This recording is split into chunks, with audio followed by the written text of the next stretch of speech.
Bonjour à tous et à toutes et bienvenue dans ce premier épisode de Parlons peu, parlons pâle, le nouveau podcast qui s'intéressera à l'actualité audiovisuelle et aussi certainement des livres autour de la paléontologie. Et aujourd'hui, moi, Karchanosif, je me retrouve avec 4 de mes comparses. Est-ce que vous pouvez vous présenter avant que je puisse faire ma présentation? Commençons par Nico Wild. Eh bien, good day, moi je m'appelle Nico Wild, je suis étudiant en sciences de la vie, fan d'Australie et désormais récent vidéaste.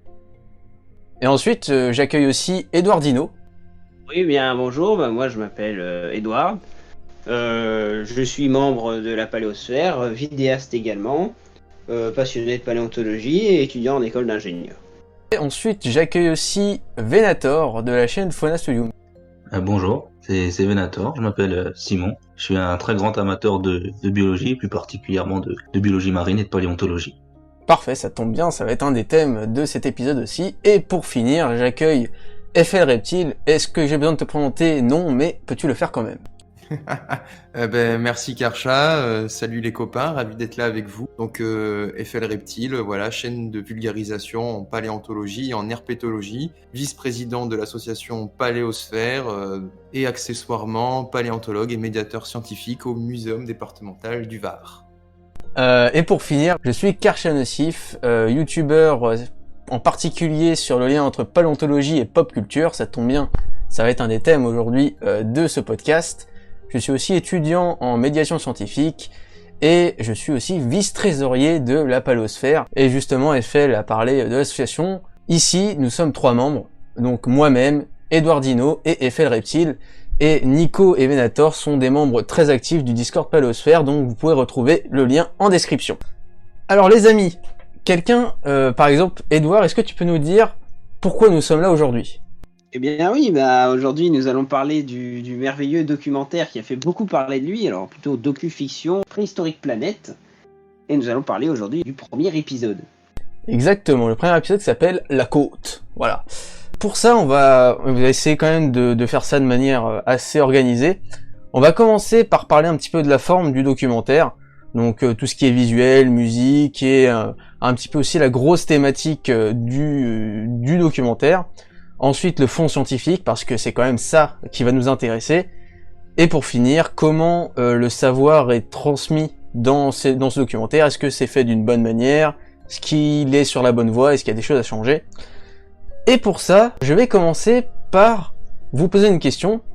Qu'avez-vous pensé de la forme de ce documentaire? Est-ce que le visuel vous a plu? On va commencer par le visuel. Est-ce que vous avez quelque chose à redire sur le visuel? Est-ce qu'il y a quelque chose qui vous a marqué? On va commencer par Nico. Qu'est-ce que tu peux me dire sur le visuel de Préhistorique Planète épisode 1? Alors je vais être avec vous, c'était quand même très joli, hein, cet épisode de Préhistorique Planète.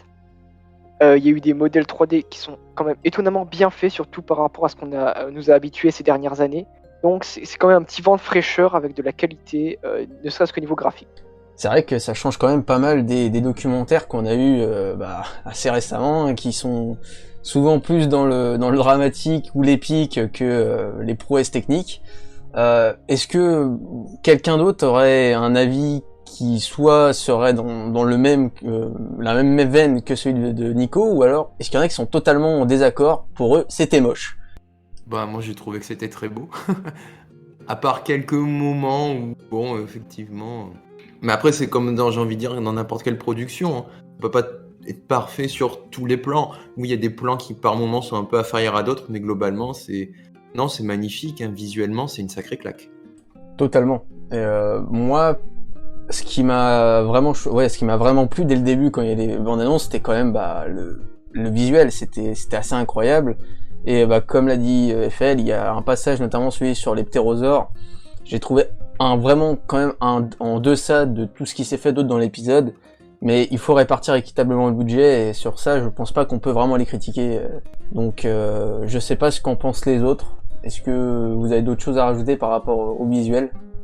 Le visuel, est pour ma part, moi je le trouve vraiment très bon, hein. Y a pas grand chose à dire. Bon, j'ai déjà entendu parler des gens qui disaient oui, c'est le plus beau truc, alors j'irai pas jusque là, néanmoins pour un documentaire, un docu-fiction, oui, c'est une énorme claque et c'est d'un autre niveau que tout ce qu'on aura pu avoir avant, je pense. Ça c'est vrai. Et alors, je suis peut-être un peu de la vieille école, mais je regrette qu'il n'y ait pas eu. Alors, je me souviens pas. Corrigez-moi si je dis des bêtises, mais j'ai pas eu d'animatronique dedans. Je suis peut-être un peu de la vieille école sur la Terre des dinosaures, mais j'aurais bien aimé avoir un ou deux petits animatroniques dans le tas. Il y a un truc physique. Ouais. Et il y a- honnêtement, ils auraient pas dû le faire. Ouais, voilà, on pourra en reparler. Venator a l'air d'avoir des choses à dire. Calme-toi.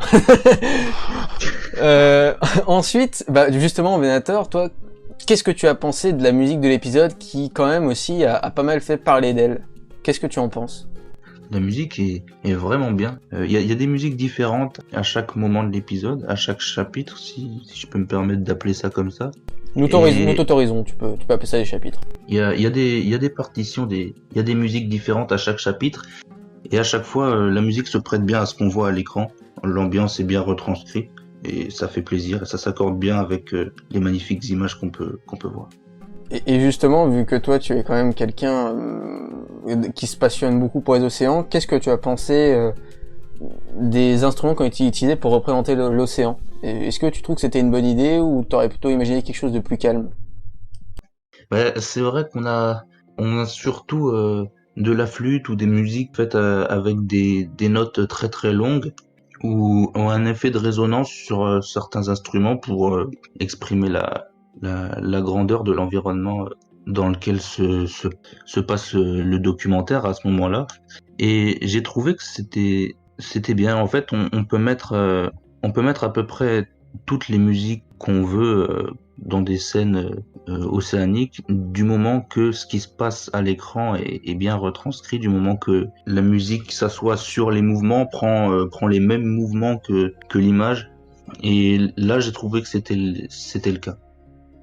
D'accord, c'est intéressant comme sujet. Est-ce qu'il y a quelqu'un qui veut rebondir justement sur cette musique ou est-ce qu'on passe directement à la grande thématique de l'épisode qui est le comportement parental? Bah, je trouve que justement les musiques sont plutôt appropriées dans l'ensemble par rapport au thème également. Les ambiances sont quand même vachement bien retranscrites. Personnellement, je trouve que les musiques manquent un peu d'ambition. Elles passent un peu inaperçues. C'est un peu dommage parce que elles sont très belles. Et c'est dommage que la variété des instruments utilisés est pas toujours au rendez-vous et ça a tendance à s'éclipser avec la voix du narrateur, je trouve. Je suis d'accord et j'irais même plus loin, c'est que j'aurais bien aimé des musiques un peu plus calmes à certains moments parce qu'il y a des grandes envolées lyriques un peu épiques et ça casse un petit peu l'aspect contemplation du documentaire. C'est un peu dommage. D'ailleurs, la musique qui a été faite par Hans Zimmer, on connaît assez bien. Je trouve que ça faisait vraiment film de super-héros à certains moments. Ça m'a un peu dérangé. Même si la plupart des musiques étaient magnifiques. Bon, après, dommage, on n'a pas eu Spider-Man dans l'épisode. Et justement, en parlant de choses épiques, on va parler de quelque chose qui est un peu plus dans la norme. C'est quand même assez surprenant de commencer une série d'épisodes par le thème du comportement parental. Est-ce que vous trouvez que c'est une bonne idée ou vous auriez aimé plutôt commencer par un autre thème? Alors, j'ai quand même plus de choses à dire sur le comportement parental présenté en lui-même, mais je trouve que c'est déjà une bonne note de la part du documentaire de présenter les dinosaures et autres animaux présentés comme ayant un comportement parental. Ça, et c'est important de le noter, ça casse une vision qui est maintenant encore la vie dure, qui commence déjà à s'écrouler, mais c'est chaud. C'est-à-dire les animaux du Mésozoïque, donc dinosaures, ptérosaures et reptiles marins, ne sont pas parentaux, ils sont juste, ils pondent et ils laissent les petits vagabonder, un peu comme beaucoup de reptiles le font aujourd'hui. Je pense aux tortues ou à différentes espèces de lézards. Donc là, c'est bien de montrer le côté soft des dinosaures et de leur montrer prendre soin de leurs petits. Que c'est une bonne note. Mais alors là, justement, Nico, tu nous parles beaucoup de dinosaures, mais ce qui est quand même assez étonnant, c'est que ce sont même pas les dinosaures qui sont au centre du documentaire, enfin de ce premier épisode du documentaire. On a une diversité avec les ptérosaures, on a aussi du mosasaure, hein, coucou Eiffel. On a des ammonites. Justement, Venator, est-ce que tu peux nous parler du comportement parental chez les ammonites dans cet épisode? Sans rentrer dans les détails, bien sûr, mais est-ce que tu trouves que c'était une bonne idée? Ça aurait été une bonne idée. Le problème, c'est qu'on le voit pas. On voit seulement la parade amoureuse, mais on voit même pas la fécondation. On voit pas non plus la ponte des œufs. On nous raconte que les ammonites vont pondre sur les fonds marins. La plupart du temps, les céphalopodes pondent pas aussi profond que ça, parce que sur les images, on peut voir que c'est quand même des grands fonds, quoi, donc plus proche de la surface, sur des récifs. Et on n'a pas vu la ponte. C'est vrai que la plupart des céphalopodes, après la ponte, meurent, mettent fin à leur jour. Là, on voit simplement la fin de la parade amoureuse et on voit pas la ponte. On voit directement les céphalopodes juste après mourir sur la plage. Et je pense que c'est un problème parce que c'est assez brutal. Le spectateur peut très bien se dire, du coup, comment est-ce qu'ils pondent leurs œufs sont échoués aussi ou... Voilà, je trouve que c'est assez brutal. Personnellement, je vous avoue qu'à ce moment-là, je n'ai rien compris. J'ai pas compris pourquoi elles étaient mortes. Je me suis dit, il fallait faire une transition. Du coup, elles meurent. Donc bon, c'était un petit peu spécial. Et il y a un autre animal qui rompt le thème du comportement parental, c'est le mosasaure. Est-ce que toi, Eiffel, justement, tu aurais aimé voir ce comportement parental chez les mosasaures, ou tu trouves que c'était pas nécessaire et que ce qu'ils ont montré dans l'épisode était largement suffisant? Pour juste un épisode, avec tout ce qu'il y avait d'autre à montrer, oui, c'est suffisant, sans compter que parentalité chez un mosasaure, tous ses plus proches parents actuels sont absolument pas des exemples de parentalité. Pour avoir un minimum de parentalité chez les lézards, pour rappel, les mosasaures sont des lézards, il faut aller du côté des lézards qu'on appelle les syncomorphes. Mais là... les syncomorphes, c'est déjà très éloigné des mosasaures, puisque les mosasaures, ce sont soit des cousins des varans, soit des serpents. C'est pas encore très clair. Alors juste, Eiffel, est-ce que tu pourrais nous expliquer ce que sont les syncomorphes? Est-ce que tu auras un exemple de syncomorphe? En exemple de syncomorphe, le sync à langue bleue, là, c'est un lézard qu'on a parfois dans les gifs, là, celui qui tire une grosse langue bleue, là. Ah oui, Oui. Ouais, qui vient d'Australie. Celui qui a bouffé un bonbon, là. Voilà, c'est ça. Donc exactement, Nico. Voilà, il y en a en Australie, et justement dans les espèces australiennes, il y en a un qui prend justement la femelle. Elle reste un petit peu avec les petits. Mais voilà. Bon, bref, c'est un groupe de lézards qui est éloigné des mosasaures. Alors il y a un paléontologue, Takuya Konishi, qui avait proposé cette idée, mais bon, on est sur de la spéculation à ce niveau-là, donc. Je trouve ça très bien qu'il n'ait pas montré, parce qu'effectivement, en se basant sur les parents les plus proches des mosasaures, techniquement parlant, il n'y aurait pas de soins parentaux. Enfin, a priori, il n'y a pas de soins parentaux. D'accord. Mais t'aurais pas aimé que ça soit précisé, ça, justement? Non, parce qu'en fait, au final, ils en ont pas montré, donc voilà. Pour moi, ce qu'ils ont, voilà, je préfère discuter de ce qu'ils ont montré du mosasaure, et ils n'ont pas montré, du coup, le mosasaure avec de la famille, contrairement aux autres. Et j'ai envie de dire, d'un côté, tant mieux, parce que je trouve... Déjà, rien que là dans le premier épisode, ça fait beaucoup de comportements familiaux. Et je trouve qu'il y a presque un effet inverse. C'est-à-dire que là, d'un coup, on commence quand même à mettre une grosse dose de « vous avez vu, vous pouvez vivre en famille ». Alors certes, je veux pas garder cette image qui était un peu avant de « oh, ils étaient souvent solitaires ». Mais je trouve que sur la Terre des dinosaures, par exemple, il y avait un meilleur équilibre entre les espèces qui avaient un soin parental et celles qui n'en avaient pas. Je trouve que là, on n'a pas, à mon sens, déjà dès le premier épisode. Parce que tous ceux qu'on voit, ils ont quasiment tous qu'on voit, ils ont une famille. C'est vrai. Ouais, je suis d'accord. Alors non, pas tous, parce qu'il y a notamment les petits ptérosaures qui décollent depuis une île où ils n'ont pas de famille. Ils sont largués comme ça à eux-mêmes. J'ai envie de te dire, ils n'ont pas tellement le temps de s'en rendre compte. Ils font tellement une si courte apparition dans l'épisode. C'est surtout que c'est les seuls. Non, ils sont quand même bien présentés. C'est les seuls de l'épisode de mémoire. Je crois que c'est les seuls où vraiment les parents sont pas du tout là. On comptera pas Archelon aussi. Mais quand même, c'est pas beaucoup, quoi. En termes de proportion, je veux dire, sur les stars. Ouais. Bon, après, T-Rex, c'est la fin de la série, mais voilà. C'est ça, il y a Cacaïfilou, il y a aussi le poisson, le pycnodonte, qui n'a pas de famille, malheureusement. Quand un spin-off sur le pycnodonte? On en parlera après, Nico. Mais je donne mon argent. Est-ce qu'on est bon pour ceci, et puis pour que je fasse ma fameuse transition, et que là, j'ai un peu de choses à dire parce que je suis un peu colère. Effectivement. Alors d'abord, je vais juste transition. préciser un petit truc.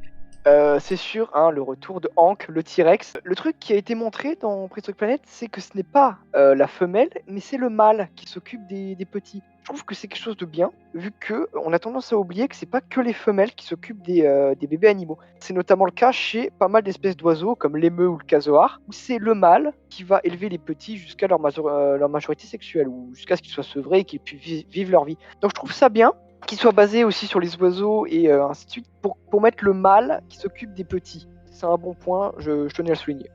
Bah, je rebondis juste vite fait avant la transition. Je trouve Vas-y, aussi vas-y. que c'est un bon point d'avoir mis le mâle et pas la femelle, parce qu'elle est exactement là pour la même raison que ce que vient de dire Nico.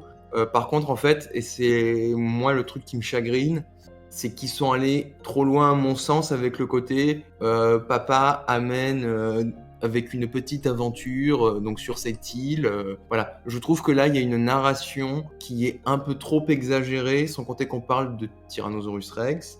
Donc, pour un épisode qui s'appelle La Côte, je pense que juste faire rester la famille T-Rex sur la plage, sans aller nager sur une autre île, je pense que c'était suffisant. Sur la plage du continent, de la Laramidia, je pense que voilà, ça suffit. Alors, mais je pense que nous sommes connectés, Fel et Nico, c'est une parfaite transition pour que je puisse continuer, parce qu'on va pouvoir un petit peu parler du T-Rex maintenant. Alors, le T-Rex, c'est quand même le premier animal qu'on voit dans l'épisode, hein. Avant même justement d'être mis en CGI, on voit David Attenborough devant un squelette de T-Rex. Et alors là encore, moi j'ai beaucoup de mal avec le T-Rex parce que j'aimerais bien que d'autres animaux soient mis en avant. Bon là je comprends le principe, c'est ça qui, il faut aussi amener le financeur à financer la série, hein, donc le T-Rex ça aide quand même vu que ça rapporte de l'audimat. Mais j'ai un gros problème avec les paroles de David Attenborough qui encore véhicule ce cliché comme quoi le T-Rex est le plus grand prédateur du monde, etc. Non, faut arrêter avec ça. C'est bien beau, mais non, déjà en taille, non. Et en plus de ça, y a quand même des études qui tendent à penser que c'était plutôt un charognard. Alors un charognard reste un prédateur, hein, mais là encore, il véhicule un petit peu l'image de Jurassic Park, comme quoi c'est un animal qui est constamment en train de vouloir manger. Je suis pas tellement, voire même pas du tout d'accord avec ça. Et je sais pas, il n'y avait pas besoin pour moi de mettre de dinosaures dans cet épisode-là, parce que ça s'appelle La Côte. Ça aurait été bien justement de prendre le temps d'écran qu'a le T-Rex pour mettre d'autres animaux en valeur. Justement, il y a un consultant scientifique sur les bivalves, et faites une histoire sur le papa bivalve qui a rencontré la maman bivalve et qui s'affrontent des brachiopodes. Je ne sais pas, faites des choses. Mais faut arrêter avec le T-Rex, très sincèrement, et je pense que, je sais pertinemment que c'est pas la dernière fois qu'on le verra. Ça m'attriste un peu. Mais il faut arrêter de véhiculer cette image-là. Je sais pas si vous êtes d'accord avec moi, mais il y a quand même d'autres choses à dire sur le T-Rex que toujours en revenir à c'est le plus grand prédateur de tous les temps. Oui, il est gros, méchant. C'est un peu énervant. Je vais rebondir sur deux petits trucs très vite fait. Déjà, avant que tu te fasses taper sur les doigts, évite de parler de brachiopodes quand tu parles de bivalve. Non, j'ai dit brachiopodes et bivalve, les deux. Ah. Non, ne t'inquiète pas, brachiopodes quand même. Tu étais dans le même panier, bon pardon. Alors non, je veux juste une guerre. J'ai eu très peur. Je veux une guerre entre les deux. Je veux une guerre entre brachiopodes et bivalve, c'est tout. Bon, ça va, tu milites, ça va. Si tu milites pour les deux, alors c'est bien. Non, mais pour Messire T-Rex, ouais, je pense que... alors, il y a un petit contexte, je crois, quand il parle de la taille, parce que il me semble de mémoire qu'il précise à ce moment-là, sur la que c'est le plus grand prédateur terrestre à ce moment-là, sans compter que c'est censé se passer du coup au Maastrichtien. Ça, en somme, c'est plutôt legit. C'est plutôt legit, oui. Après, je me souviens pas que c'est précisé de cette époque-là. À revoir, mais je crois pas.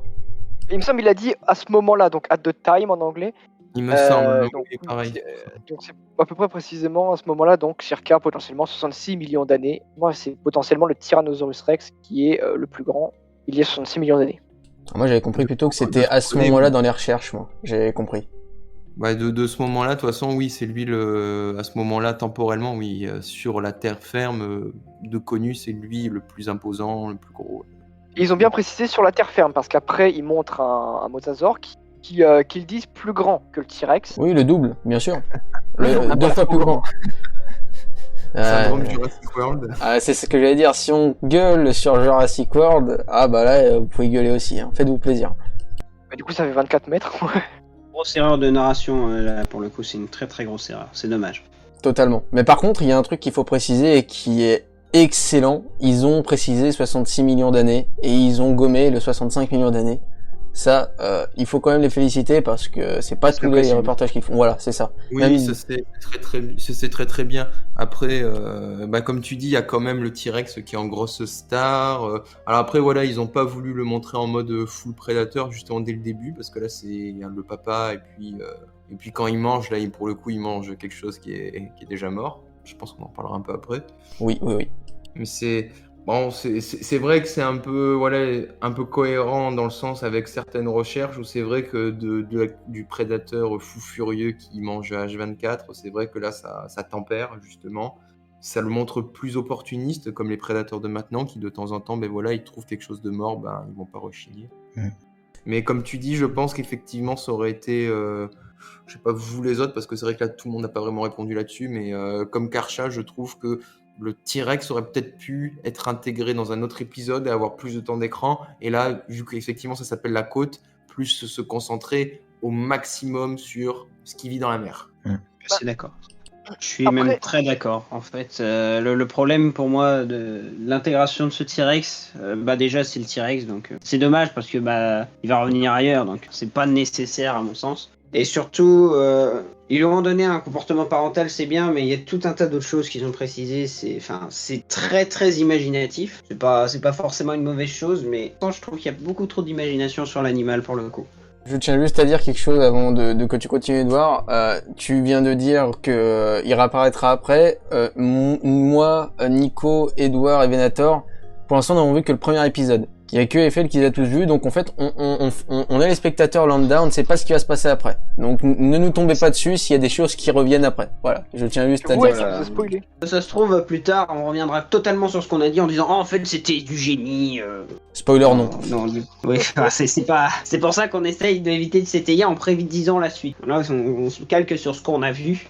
Et je suis très dubitatif sur la nage du tyrannosaure, comme ça. Déjà parce que, je doute qu'il ait à traverser d'île en île pour aller chercher à se nourrir. Je sais pas, je me serais peut-être demandé. Peut-être qu'une archelone aussi grande, c'est peut-être très rare, je sais pas. Faut voir. Et mis à part ça, je trouve que le fait que le mâle nage quand même assez vite, avec des mouvements plutôt vifs.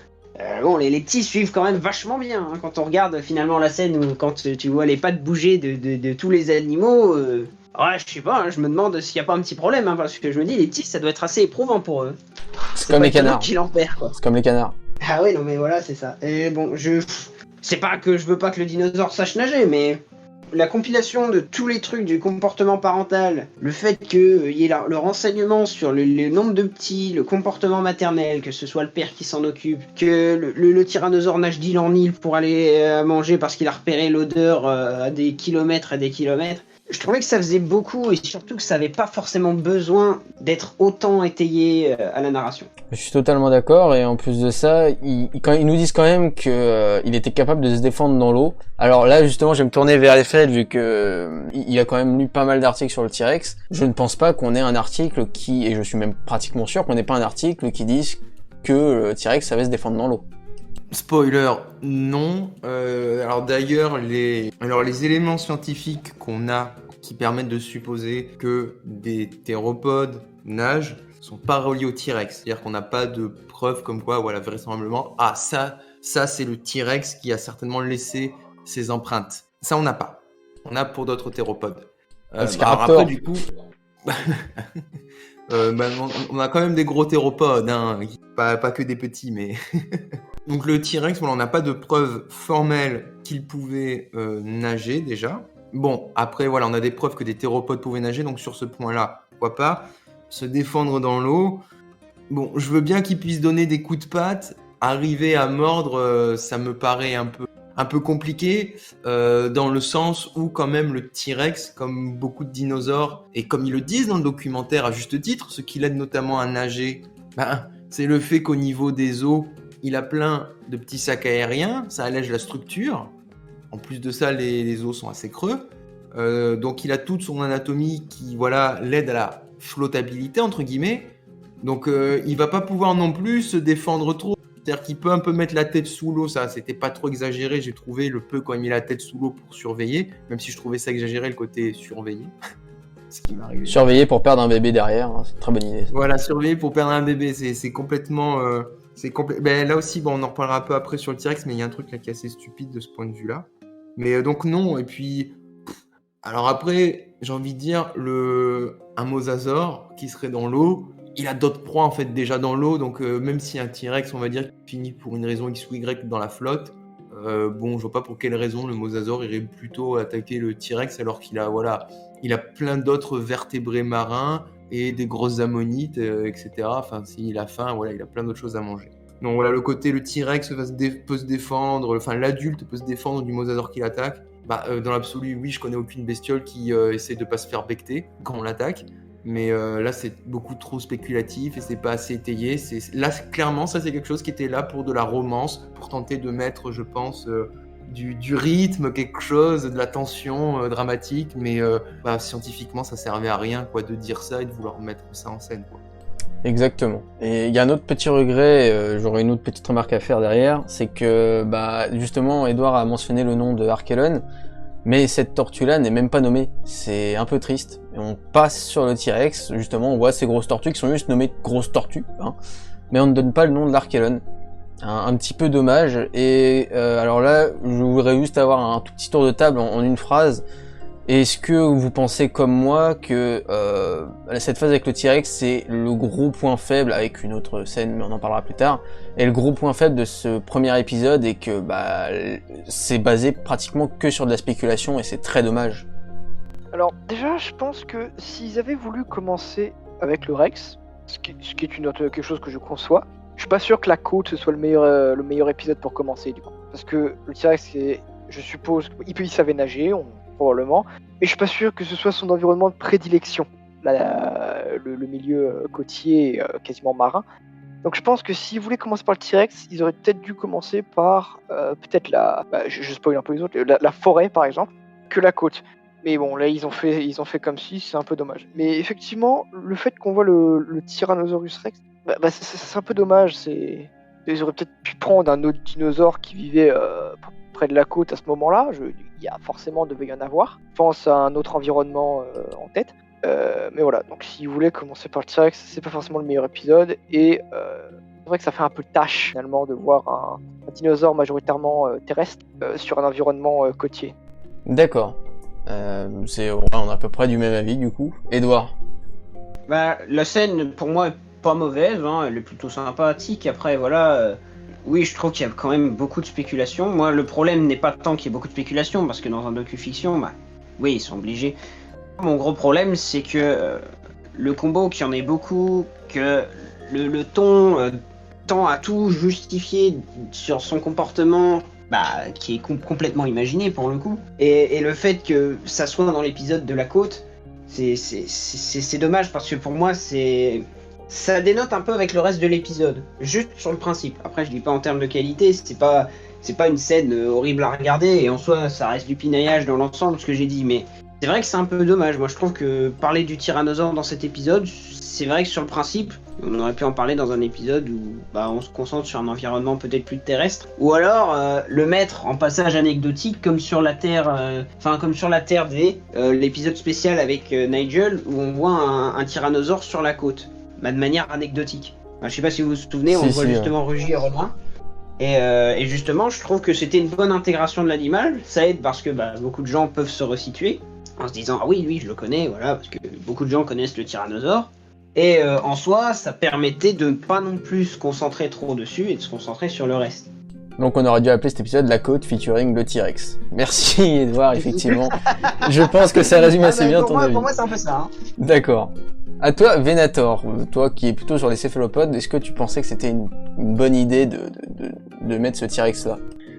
C'est vrai que, comme a dit Edouard, s'ils l'ont mis, c'est très certainement pour satisfaire les spectateurs dès le premier coup d'œil, en se disant ça oui, je connais, c'est un T-Rex. Et ensuite, le but était certainement de casser directement l'image du gros monstre. C'était une bonne idée dans le fond. Le problème, c'est que ça a été un peu saccagé. Voilà. D'accord. Concis mais clair. C'est du Venator, c'est beau. Eiffel, à toi.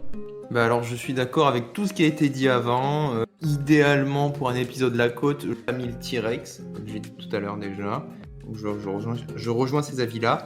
Par contre, dans l'optique où on va dire que c'est le premier épisode, pour accrocher le spectateur, pour vraiment donner l'envie, etc., pour le côté paléo, nerd, geek, tout ce qu'on veut, si, il faut absolument caser le T-Rex. Alors je serais peut-être pas allé sur un caméo, mais je pense que je l'aurais gardé pour la fin, déjà, pour la fin de l'épisode.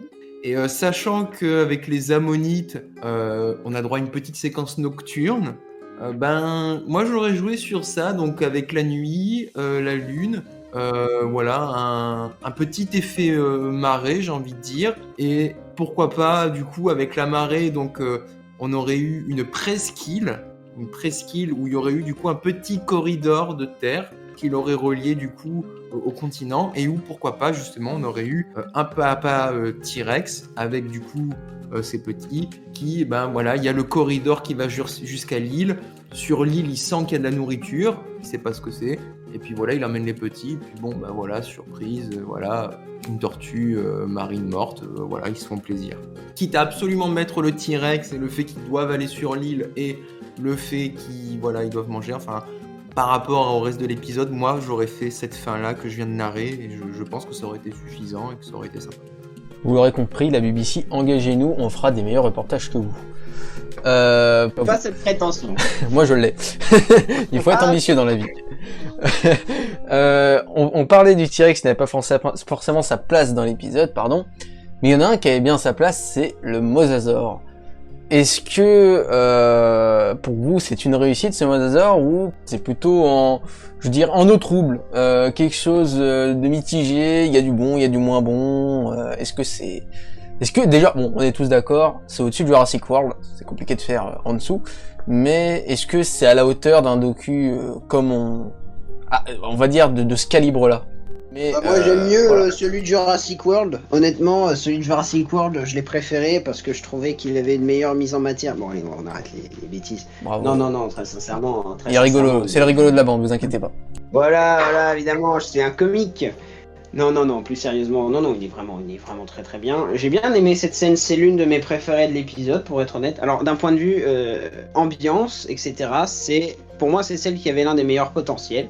Je parle pas du fond scientifique, mais vraiment, cette scène-là, elle est très belle, elle est très touchante. Elle est très relaxe, c'est cool. L'apparition même des animaux autour de lui, c'est vraiment l'une de mes parties préférées, parce qu'en fait, c'est l'un des seuls moments où on se concentre sur du plus petit. Autre chose que des trucs vraiment super connus, des grands pliosaures, des plésiosaures, des ptérosaures. C'était bien de se concentrer sur des poissons, voire des crevettes. Je trouvais que c'était cool. Le mosasaure en lui-même, moi je le trouve très joli. Après, je suis pas un grand expert de l'animal, et il y a peut-être du travail de détail derrière, mais dans l'ensemble, je trouve qu'il a une belle allure. La scène est bien, y compris là avec le combat. Oui, en termes d'ambiance, la scène est bien. D'accord. Moi je suis à peu près de cet avis-là aussi, et c'est peut-être ce qu'on retient le plus de l'épisode. C'est le seul animal auquel on s'attache vraiment. Moi, la scène où il y a le mosasaure, le vieux mosasaure qui se fait attaquer, on a eu le temps de s'attacher un peu à lui, il y a eu un petit peu de background, etc. Voilà, on est un peu en mode ah mince, il va peut-être mourir. Bon, on sait qu'il va pas mourir parce qu'il y a le scénario, mais voilà, il est assez cool. On a un peu une tranche de vie d'un mosasaure, c'est pas si mal, même si bon, il y a des choses à redire, et là je laisserai FL en parler parce qu'il est beaucoup plus calé que moi sur le sujet. Mais voilà, c'est peut-être le meilleur point de l'épisode, avec les Tyrannosaurus aussi qui sont pas mal. Bon, on pourra pas parler de tous les animaux dans ce podcast-là, mais big up aussi aux Tyrannosaurus qui sont très cool et qui me rappellent vraiment les films de Loch Ness que je regardais quand j'étais petit. Mais du coup, FL, parle-nous un petit peu de ce mosasaure qui a quand même pas mal animé le débat hier quand on en discutait. Alors, le mosasaure de Préhistorique Planet. Donc moi qui m'avais énormément hypé avant de voir le docu, notamment avec une image promo. Allez, je prends pas de gants, ça reste quand même... alors la première qu'on voit vraiment qui est développée narrativement, c'est Mosasaurus hoffmanni. D'ailleurs, il le surnomme Hoffman, c'est assez rigolo. Ils disent mosasaure de Hoffman, ouais. C'est le plus beau pour l'instant. Vraiment, il éclipse tout ce qui a été fait avant dans les documentaires. Alors il y en avait quand même quelques-uns qui étaient beaux avant, dans des docus, mais là c'est vrai que Là, il est passé devant, c'est indiscutable. Il n'y a pas de débat. Il est vraiment très très bien fait. On a bien les dents palatines. Il n'a pas des mâchoires de crocodile. Enfin, justement, voilà, c'est ça. Il rend, voilà. J'ai envie de dire, c'est vrai que, enfin, j'ai vu quelques retours sur Twitter. Il y avait beaucoup de gens notamment qui le comparaient à un varan. Et c'est là où je trouve quand même que c'est réussi. C'est quoi, quand tu as un mosasaure il renvoie pas une image de dinosaure ou de crocodile, le pari il est gagné, quoi. Pour le coup, s'il y a bien un animal préhistorique où on peut dire, sans se tromper, ça c'est un lézard, c'est lui, et là le fait qu'il renvoie cette image, c'est super cool. Comme l'a dit Edouard, je rebondis sur ça, c'est vrai que je vais reprendre un peu les commentaires du paléontologue Dale Russell à propos de Jurassic Park. Il disait que sur les dinosaures, le rendu était intéressant, mais les détails n'y sont pas. Ben, pour ce mosasaure, c'est exactement ça. Le rendu est très intéressant, c'est très beau à voir, mais les détails n'y sont pas. Par exemple, pour les narines, trop en avant pour moi, alors qu'on sait que normalement elles étaient plus rétractées. Ensuite, les caillures, les écailles, on sait sur les lézards actuels que c'est pas homogène, notamment au niveau de la tête et le reste du corps. Voilà, les écailles sont différentes. Chez les mosasaures, on a un exemple, on a un Platycarpus, donc c'est un mosasaure, voilà, pareil du Crétacé supérieur. Donc on a retrouvé du coup des empreintes de peau et donc on voit au niveau des écailles, pareil, que les écailles sont hétérogènes selon où on se trouve. Techniquement parlant, voilà, ça aurait été intéressant de le faire. Là, ils ont fait copier-coller. Alors d'un côté, je les excuse dans le sens où bon ben, je me dis voilà, ils ont fait voilà, faut gagner du temps. Déjà que le modèle global il est beau et il bouge bien. Bon, allez, je passe là-dessus. Par contre, quelque chose que j'excuse absolument pas au mosasaure, c'est le côté coloration. Le fait de dire le mâle, là, il va se parer en rouge, il va se faire beau, entre guillemets. Il y a aucune preuve là-dessus. La seule étude qu'on a en termes de pigments colorés en lien avec les mosasaures et d'autres reptiles marins, ça nous indique qu'à l'instar de plein d'autres vertébrés prédateurs, le ventre est plus clair que le dos. Et on sait que dans l'actuel, les orques, les requins blancs ou d'autres, hein, les mâles, ils vont pas prendre de belles couleurs pour les femelles. Non, parce qu'on est chez des espèces où le dimorphisme sexuel, c'est la taille. C'est lui le dimorphisme majoritaire. Sachant juste que, pour redonner à César ce qui est à César, Venator avait fait une très bonne remarque hier, et je sais pas si tu pourrais la redire, Venator, par rapport à la couleur rouge sur le mosasaure, qui est un petit peu débile. Est-ce que tu peux nous redire pourquoi, Venator ? Alors oui, effectivement, dans l'eau, la couleur rouge ne se perçoit pas à partir de 5 mètres de profondeur. L'eau agit comme un filtre qui laisse passer plus ou moins de lumière et plus ou moins de longueur d'onde. Et le rouge, c'est celle qui disparaît en premier lorsqu'on plonge. C'est pour ça que on ne voit jamais d'équipement de plongée rouge. Ou alors, on peut en voir, mais c'est assez rare. Ça permet de te voir quand tu remontes à la surface et de ne pas déranger avec cette couleur pétante les animaux que tu observes. Donc ce mosasaure sera resté vierge toute sa vie, c'est ça que tu me dis, Venator ? Exactement, parce que ça sert pas à grand chose finalement, à moins que ils se mettent directement à la surface de l'eau pour parader, ce qui est pas très pratique, quoi. Ok, il y a des mosasaures volants, quoi. Je te laisse continuer, Phil. Je vais enfoncer le clou en fait pour faire un finish avec ce que vient de dire Venator qui était super intéressant. Ah. Et tout simplement parce que si on prend du coup les parents les plus proches des mosasaures, donc les varans, à de très rares exceptions pour les quelques serpents, les mâles ne vont pas se parer de belles couleurs. Parce qu'encore une fois, alors que ça soit du côté des serpents ou des varans, là aussi le dimorphisme sexuel, c'est essentiellement la taille. Soit les mâles sont plus grands que les femelles, cas typique chez plein de varans, comme le varan de Komodo, ou par exemple l'Antanotus, qui est un lézard semi-aquatique proche des varans, ou alors ça peut être l'inverse, les femelles qui sont plus grandes que les mâles, ce qui est le cas chez de très nombreux serpents. Donc clairement, à la limite, alors ça aussi, voilà, on peut avoir des fois les écailles, mais c'est pas utilisé dans la parade, quoi. Le fait que les mâles vont avoir des écailles différentes, enfin, c'est pas forcément utilisé. En tout cas chez les varans, hein, par exemple. D'accord. D'ailleurs, je reviens un tout petit peu sur la couleur rouge. Vu que la couleur rouge n'apparaît plus au-delà de 5 mètres de profondeur, elle apparaît brun très sombre. C'est pour ça que lorsqu'on voit un animal saigner, à plus de 5 mètres de profondeur, ça apparaît très brun, ça fait un gros nuage brun. D'accord. Et bah justement pour finir sur le Mosasaur et pour enchaîner sur le prochain animal, je voulais laisser parole à Nico parce que j'ai l'impression qu'il y a quelque chose à dire depuis tout à l'heure, mais il ne peut pas le dire. Vas-y, Nico, dépêche-toi, Mais parce que il sait tout. touche à mettre après encore. Tu nous hype, Mais il vas-y. sait tout. Alors, il y a quelque chose qui est quand même assez important dans le scénario, c'est toujours sur la peau du mosasaure, c'est la mue. La mue du mosasaure, le mosasaure perd sa peau comme le font beaucoup de lézards et serpents aujourd'hui. Eiffel, qu'est-ce que tu as à dire sur cela? Parce que je ne sais pas si un animal marin comme lui pourrait muer. Alors, ils muent tous, ça voilà, je peux te rassurer là-dessus, ils vont tous muer. Donc leur exuvie, alors soit c'est perdu en chaussettes, et les serpents c'est ce qu'ils font, hop, ça déroule tout, enfin presque tout, quasiment tous les serpents. Après du côté des lézards, sinon en fait justement ça part par petits bouts, justement ça squame, d'où le nom du groupe, les squamates en fait. Oh putain, tu m'as appris quelque chose, je savais. Ah ouais, ouais. Bon, bah, Et oui, c'est désolé. J'ai le droit d'être Et oui. surpris aussi en tant qu'animateur. voilà. Maintenant vous connaissez le secret, mince on est en podcast. Je vais faire une vidéo dessus maintenant. Et pas, ça reste entre nous, ça. Bah On oui, va voilà. le couper au montage. Edouard ne parle pas depuis tout à l'heure, il prend des notes, il fait des vidéos aussi, hein, fais gaffe. Ah ouais, non mais vous croyez que je fais quoi depuis tout à l'heure là? Je prends toutes vos idées. Hein. Bien, Edouard. Bah, tu Je vais vois, faire une vidéo sur la couleur rouge. Vas-y, hein, écoute. Non, je disais Nico, je pense que c'est une très bonne idée. C'est une idée qui est très intéressante, le fait que justement d'autres petits animaux vont venir lui nettoyer entre guillemets les parasites, au passage un peu lui enlever la mue. C'est très intéressant à montrer. Par contre, je contrebalance, un peu comme tout à l'heure avec le T-Rex. Ce que j'aime pas là, c'est le fait de trop narrer ça en mode il a un coin pour se poser. Parce que le mosasaure, donc le Mosasaurus hoffmanni en question, c'est quand même un prédateur des fonds marins très ouverts, hein, qui va pas trop aller dans des milieux fermés proches de la côte comme des récifs. Lui au contraire, non. Voilà, lui il est bien dans des grandes étendues, notamment au large. Voilà, il vit très bien là-bas pour chasser justement des grandes proies notamment. Donc là, le fait qu'il aille, qu'il se pose, qu'il chill sur le fond de la mer, c'est abusé.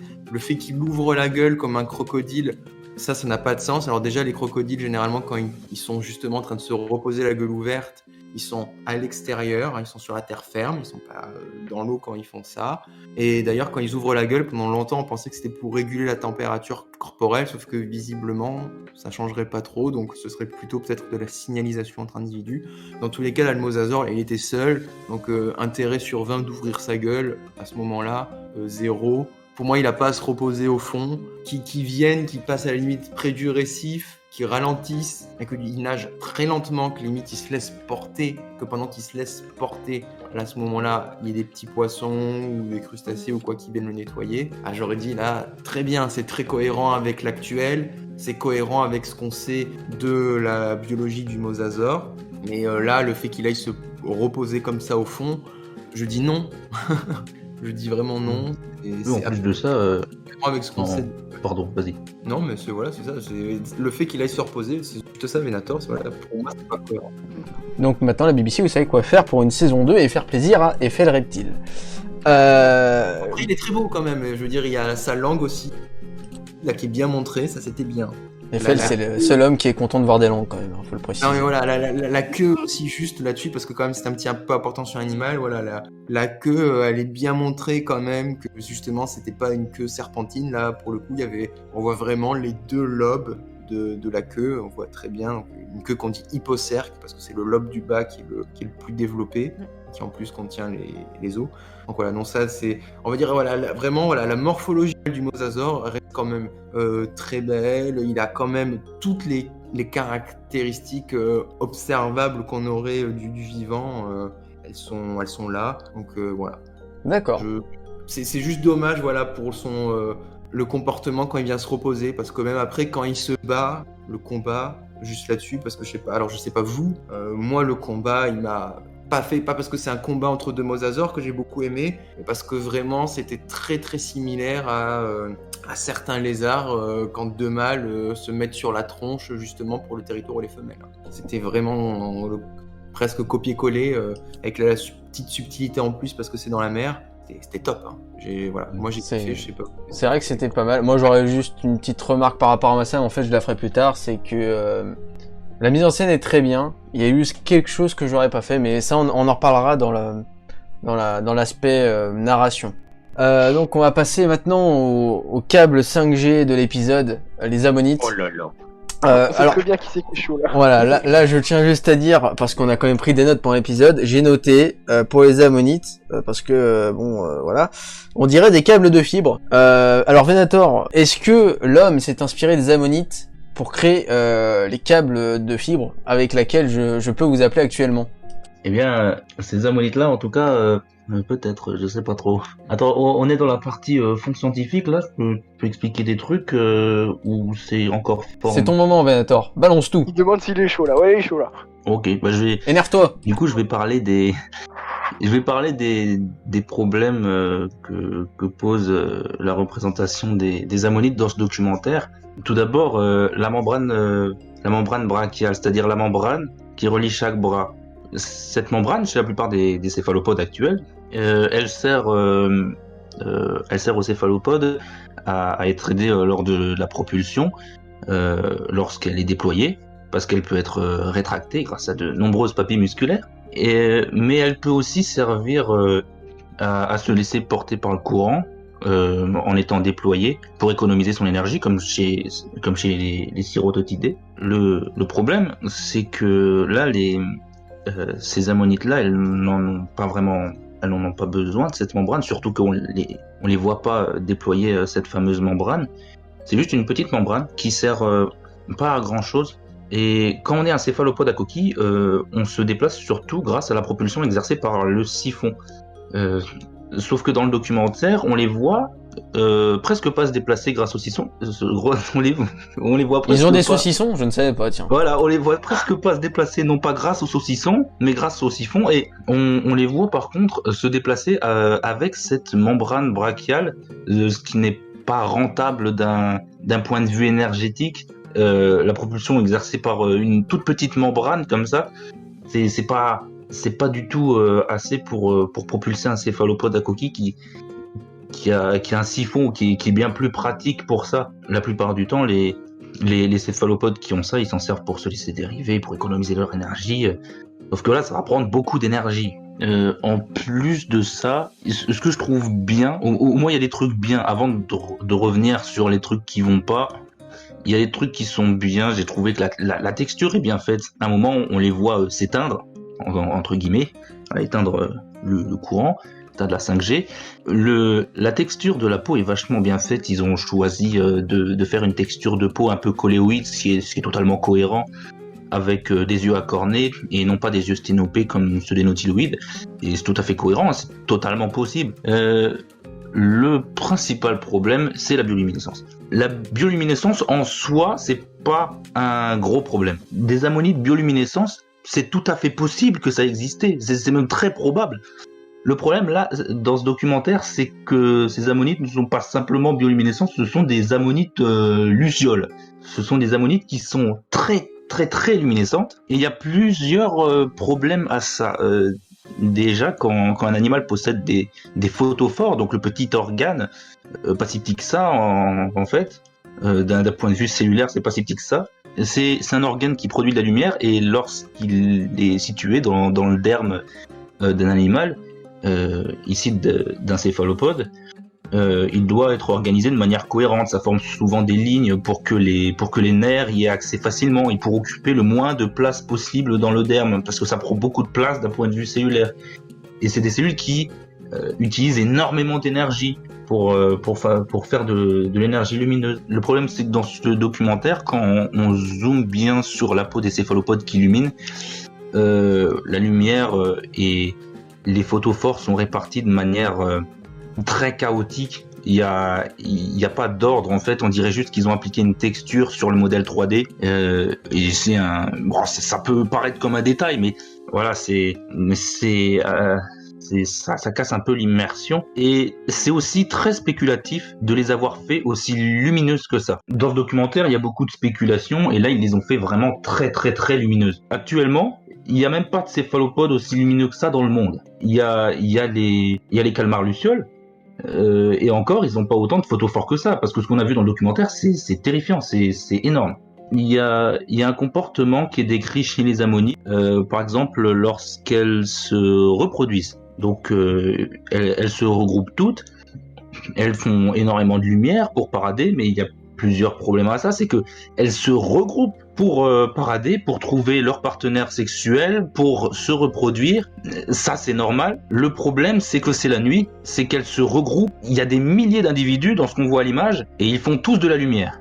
Et c'est dangereux, c'est très très dangereux, ça attire tous les prédateurs. Et puis ça peut faire sauter les plombs. De quoi ? Ça peut faire sauter les plombs d'avoir autant de lumière comme ça. Faut faire gaffe, dans Phasmophobia, tu peux te faire attaquer par les fantômes. Ah ben là, ils se sont fait attaquer par tout le monde, c'est la nuit, et en plus de ça, ils émettent énormément de lumière en grands groupes. Ça attire tous les prédateurs, c'est extrêmement dangereux. La lumière dans l'océan, elle est faite pour ou alors distraire les proies. Pour distraire un prédateur, ça va pas suffire. Ou alors pour attirer des petites proies qui pensent attraper un petit animal luminescent. Mais là, c'est eux qui vont se faire attraper. Il y a aussi encore un autre problème à ça, c'est que on les voit essayer de coordonner leurs animations lumineuses sur leur corps. On voit ça très souvent actuellement chez les céphalopodes qui émettent des animations sur leur corps pour étourdir un adversaire, pour intimider un rival, que ce soit territorial ou sexuel, et pour parader même. Le problème, c'est que, à ma connaissance, avec la lumière, ça ne se fait pas. Et en plus de ça, ils émettent des animations lumineuses et ils doivent se coordonner dans le documentaire. Encore une fois, très grosse spéculation. Et par contre, ils ont leurs yeux sur le côté. Ces ammonites-là ont leurs yeux sur les côtés du corps et je me demande bien comment ils font pour se coordonner avec le partenaire. Enfin bref, tout ça c'est très spéculatif et c'est dommage parce que il y a énormément de manières de parader pour un céphalopode. Bref, on sait beaucoup de choses sur les céphalopodes. On sait beaucoup de choses sur les ammonites. Ça fait quand même partie des fossiles les plus retrouvés dans le monde et l'histoire de la paléontologie. Qui sont même des marqueurs chronostratigraphiques, d'ailleurs. Hein, c'est important de noter. Exactement, on s'en sert pour marquer les couches, pour savoir pour les dater. À quelle époque. Voilà, pour dater les couches géologiques. Et malgré le fait que les tissus mouches et les céphalopodes ce soit un grand mystère, on connaît beaucoup de choses sur eux. On a quand même retrouvé des crochets chitineux l'année dernière, des crochets chitineux qui appartenaient à une ammonite et qui étaient probablement situés sur des massues tentaculaires d'ammonites, pouvant permettre à l'ammonite d'attraper mieux ses proies. Ça se retrouve chez énormément de céphalopodes. On sait beaucoup de choses sur le fonctionnement de leurs coquilles, on sait beaucoup de choses sur leur alimentation, sur leurs prédateurs, sur leur mode de vie, et il y avait moyen de faire quelque chose de génial avec les ammonites, et au final, tout ce qu'on voit, c'est de la spéculation. Ils nous expliquent rien de ce qu'on sait, ils nous expliquent que des choses qu'on ne sait pas. Donc c'est un peu dommage, ouais, effectivement. Et juste très pour, j'en profite aussi avant de laisser parler les autres et continuer un petit peu sur les ammonites avant de passer au prochain thème.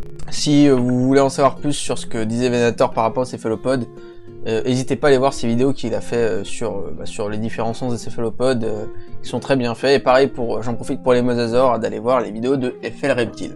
Sur ce, je vais laisser la parole à Edouard qui a l'air aussi de vouloir un peu gueuler sur les ammonites. Alors, la gueuler, c'est un grand mot. Cette scène, alors c'est un peu l'inverse du tyrannosaure justement dont on parlait tout à l'heure. Pour moi, la scène du tyrannosaure, en soi, c'est une scène qui, par rapport au thème de l'épisode, est hors de propos, mais qui, bon, voilà, malgré le petit pinaillage qu'on a dit tout à l'heure par rapport aux spéculations émises, bon, reste globalement bien réalisé. Là, c'est l'inverse. La scène a tout pour être dans le propos, mais très sincèrement, je savais qu'il y avait un problème avec les ammonites parce que Simon justement m'avait un peu teasé, mais en fait je me suis dit ouais, il va pinailler, mais en fait c'est vraiment wow, ça m'a vraiment surpris et pas du tout dans le bon sens du terme, parce que le fait qu'il spécule autant, bon, passe encore, si on veut, parce que là vraiment ça va très très loin. Très sincèrement, alors là Karcha justement a écrit sur sa feuille de notes le câble HDMI, je sais plus. Câble C'est de ça que fibre. t'as écrit Câble de fibre, moi carrément, Ouais, je passe oui, au-dessus câble moi. de fibre. Moi j'ai mis prise Bluetooth. Parce que vraiment, j'ai vu ça, j'ai mis Loupiote, My Little Pony. Vraiment, je voyais ça, je me suis dit, mais qu'est-ce que c'est? Enfin, le problème de cette scène n'est pas tant qu'il y ait de la spéculation. Le problème pour moi, c'est que il y a rien d'autre. Il y a quasiment rien d'autre. Dans la narration, tout ce qui est dit, il y a rien. Enfin, il y a quasiment rien. Je me suis dit, mais ça on le sait, ou ça on s'en doute. Ouais, enfin, c'est dommage. C'est vraiment dommage parce que pour moi, c'est vraiment un potentiel gâché. Les ammonites, pour moi, ça fait partie des animaux qui, justement, pour moi, auraient mérité une plus grande mise en valeur dans l'épisode, hein, comme un peu les poissons qui becquetaient le mosasaure. Pour moi, ça fait partie de cette petite faune là qui me semble vachement intéressante, quoi. Et là, en fait, fallait vraiment pas les mettre. Hein. Si c'était pour faire ça, moi, franchement, je tombais des nues. Je me suis demandé, mais waouh. Ce qui me fait un peu peur, c'est l'impact en fait que ça aura dans la tête des gens. C'est que finalement, là, on va avoir des fanarts d'Ammonite Loupiote, quoi. Là, c'est terrible, en fait. Moi, je trouve ça terrible parce que ça repose sur rien, quoi. Alors, c'est dommage. Je trouve que c'est un potentiel gâché. Sachant que je tiens juste à dire, pour compléter ce que dit Edouard, si vous faites des fanarts d'Ammonite Loupiote, c'est pas grave. Hein. C'est juste qu'il faut pas que ça soit pris comme des arts scientifiques, des choses qui vont être scientifiques. Ça, vous avez le droit de faire ce que vous voulez. Vous avez le droit de faire un T-Rex qui nage, qui défonce des mosasaures. Moi perso, j'ai rien contre. Il faut juste pas dire derrière que c'est une vérité scientifique. Voilà. Sans même arriver à dire que c'est une vérité scientifique, n'imaginez pas qu'on le sait. C'est surtout ça qui est important, c'est que ne vous dites pas c'était dans le docu donc c'est vrai. Enfin, en fait, on n'en sait rien. D'ailleurs, pour en revenir à ce que Karcha, à la réflexion de Karcha au début de l'épisode, il n'y a pas beaucoup, il y a pas d'animatronique, mais il y a quand même pour les ammonites des petites reconstitutions physiques sur la plage. Alors c'est cool parce qu'ils ont fait plein de belles coquilles disposées sur la plage pour représenter les ammonites mortes. Alors le problème, c'est les tissus mous qu'ils ont représentés. Alors je vous explique, c'est une balle de tennis et des petites languettes. Voilà, c'est pas fou, honnêtement c'est pas fou, surtout qu'il y a un gros plan dessus et quand j'ai vu ça, je me suis dit, il y avait moyen de faire mieux quand même. Hein. C'est parce qu'il y a Roland Garros. Et en plus de ça, quand elles sont sur le sable et qu'elles sont mortes, elles luminent encore. Alors que quand un animal luminescent est mort, il ne lumine plus, son organisme ne fonctionne plus, il n'alimente plus les photophores. Ces cellules sont en train de mourir, il lumine plus à ce moment-là.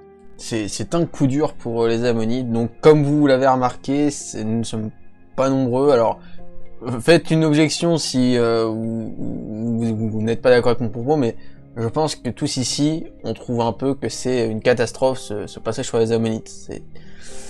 Comme a dit Edouard, si c'est pour faire ça, autant ne pas les mettre. Ou alors faire carrément un épisode sur eux, mais avec des vrais renseignements. Et bon, c'est un peu ce qu'on disait tout à l'heure quand on regardait les conseils scientifiques. Il y en a aucun qui est spécialisé sur les céphalopodes, donc ça explique un peu toutes ces erreurs, quoi. Il y en a, je veux dire, je vais prendre quelques exemples que je connais là en France, qui auraient pu du coup servir de conseiller. Donc par exemple, il y a Yves Dutour, qui est conservateur au Muséum d'histoire naturelle d'Aix-en-Provence, qui est ammonitologue de formation. Il a fait une thèse de doctorat sur les ammonites. Ensuite, sur la paléobiologie des ammonites plus spécialement, je pense à deux anciennes enseignantes-chercheurs. Je dis anciennes parce que je les ai eues quand j'étais en master de paléontologie à Paris. Donc Isabelle Cruta et Isabelle Rouget, qui travaillent sur les céphalopodes et notamment sur les ammonites, en particulier du coup sur leur paléobiologie, ce qui du coup paléobiologie qui est central là pour le coup dans le documentaire puisque c'est un docu-fiction en l'occurrence. Donc je veux dire, voilà, et j'ai pris que des exemples là en France pour dire que rien, même dans notre pays qui n'est pas le premier pays auquel on pense quand on parle de paléontologie, je veux dire, on a des experts qui travaillent sur ce groupe, qui se posent des questions, qui essayent d'y répondre. Et dans le monde, c'est pas ce qui manque, je veux dire, les ammonitologues. Ah oui, non, ça totalement. Moi, ce que je disais surtout, c'est qu'il y en a pas dans le documentaire. C'est ça le problème. Oui, là, mais clairement, là, enfin, ça aurait été très intéressant qu'il y en ait, et peut-être que justement, il y a pas mal de points que Venator a soulevés, que ces experts auraient pu soulever, ils auraient pu dire, oui, là, attention quand même. Moi, en plus, il y a quelque chose que je trouve dommage, c'est que les ammonites, on trouve plein d'espèces, enfin, on connaît plein d'espèces, parce que comme vous l'avez dit tout à l'heure, c'est un marqueur biostratigraphique, et il me semble pas de mémoire qu'ils aient donné un nom d'espèce, ni un nom de... Non. Si, Ici, on en a un. C'est Scaphites. Il s'agit Ah, de oui. Scaphites. Qui? Scapites. Scaphites, je le note. Hein, ok. Ah ouais, d'accord. Bon, parce que alors moi, quand je les ai vus, je suis pas un expert, moi j'avais pensé à... C'est pas donné dans le doc. Ah bon? Parce que moi je l'ai entendu dans le docu. Et, bah, faudrait que je regarde, mais en tout cas, dans les sous-titres, c'est pas noté. Non, mais je l'ai entendu. À vérifier alors, tu vois. Bon, dans tous les... ça va, c'était quand même, si c'est Scaphites, c'est pas très loin, j'avais en tête Disco Scaphites, moi personnellement, mais ok, ça. J'allais dire pareil, j'en ai aucune idée. Non, je rigole. Je rigole, mais là, ça montre bien quelque chose, et ça revient à ce que j'ai par rapport à la tortue, c'est que c'est un peu bête de mettre des animaux sans les nommer. C'est bien beau de dire des ammonites, mais en fait, c'est totalement l'exact opposé des ptérosaures pour moi, les ammonites. C'est que les ptérosaures, ils les ont tous nommés. Ça, il n'y a pas de souci. Ce qui est bien, c'est qu'il y a une très très très bonne représentation des ptérosaures. Le fait qu'il y en ait plusieurs, il n'y ait pas un type de dinosaure dans le ciel, de ptérosaures, pardon, dans le ciel. Par contre, là, les autres animaux, là, les ammonites, c'est des ammonites, voilà. On a l'impression qu'il y a un seul type d'ammonites. Non. Et les ammonites, il y en a énormément. D'ailleurs, c'est très compliqué de les reconnaître. Hein. Faut vraiment avoir l'œil et connaître un petit peu la morphologie des choses, hein, parce que voilà. Et il y en a des belles d'ailleurs. Les commentaires de la scène auraient dû être de cet ordre-là, je trouve. Ils auraient dû préciser que justement, pour moi, le fait qu'elle soit pas nommée n'est pas gravissime, mais le fait que les commentaires justement se concentrent plus sur ce qu'on voit, alors qu'en soi, préciser justement que les ammonites existent depuis très longtemps justement du coup dans le contexte du maastrichtien, ça fait un moment qu'elles sont là. Qu'il y en ait existé de toutes les formes, de toutes les tailles, etc., ça aurait été bien plus pertinent que de vraiment surcommenter la scène. Alors que c'était vraiment tendre le bâton pour se faire taper dessus. Franchement, la scène, elle me donne l'impression d'un Ghibli. Elle est vraiment très jolie, mais franchement, il n'y a pas vraiment de logique à chercher là-dedans, quoi, je trouve. Bah c'est ça, et puis même, corrigez-moi si je dis des bêtises, mais elles avaient toutes la même taille, les ammonites. C'était des copier-coller. Ils ont quand même dit que les femelles étaient plus grosses que les mâles. Ah mais est-ce que c'est... Alors là, ça va justement... Quand même, ça se voit. Ça se voit aussi. Alors moi, perso, je l'ai pas vu. On voit deux se reproduire, ça se voit. Ouais, ça se voit un petit peu, mais c'est un peu anecdotique. Je devais tellement être obnubilé par les effets de fibres que j'ai pas dû le voir, alors. C'est peut-être un peu dommage. Ça c'est vrai. J'étais hypnotisé. J'aime la fibre, je suis avide de fibres. Donc voilà pour les ammonites, pour tous les animaux dont à peu près on a parlé. On aurait pu parler de ptérosaures aussi, mais comme je vous ai dit, on peut pas tous s'attarder. Compte, hein, mais pas maintenant. Voilà, on va en parler un tout petit peu aussi. Bah voilà. Justement, maintenant on va parler un petit peu de la transmission du savoir, parce que c'est quand même le premier but d'un documentaire. Ce n'est pas de faire du sensationnel, même si ce documentaire en fait beaucoup, même beaucoup trop à mon goût, c'est de transmettre du savoir. Alors, concernant la pertinence du contenu, il y a quelque chose qu'on avait un peu tous relevé, c'est la surabondance d'animaux. Et justement, moi j'avais soulevé ce point avec vous parce que on peut pas s'empêcher, malheureusement, de faire le comparatif avec Sur la Terre des dinosaures.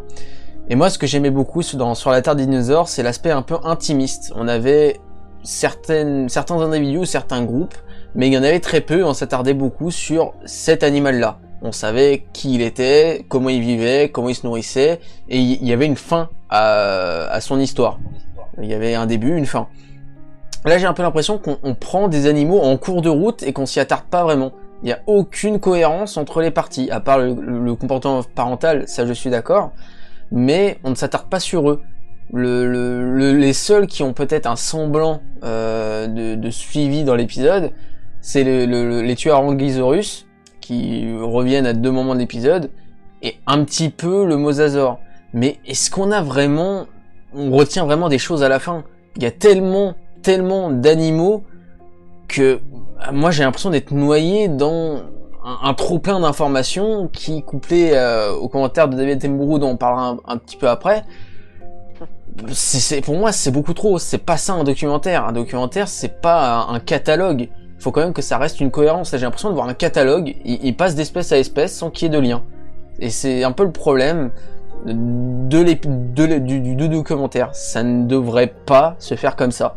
Et c'est un gros point d'or aussi. Je ne comprends pas ce que le documentaire veut me donner. Est-ce que il veut que je sois un gros nerd, que je connaisse beaucoup d'espèces qui ne sont pas connues, ça c'est bien par contre de le faire, mais ou alors est-ce qu'il veut que je retienne des informations sur chaque animal en particulier?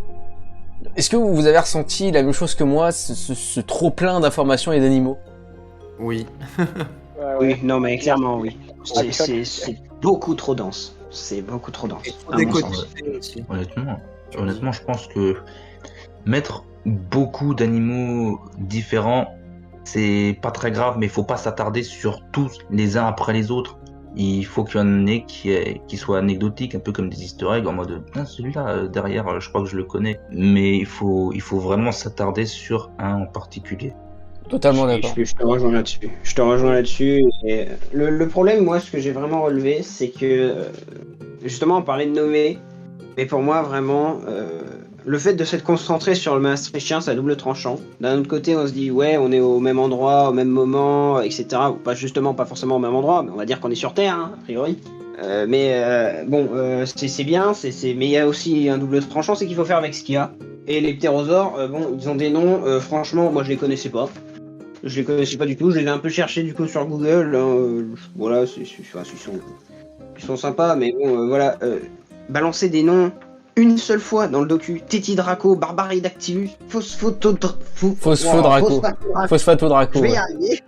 Ok. Enfin, vous voyez, le problème étant qu'ils sont cités qu'une seule fois, pour moi, ça me semblait pas nécessaire de les citer si c'était vraiment pas pour s'y attarder. Il y en a un, en tout cas, des trois, je sais même plus lequel, mais il s'y attarde pas du tout.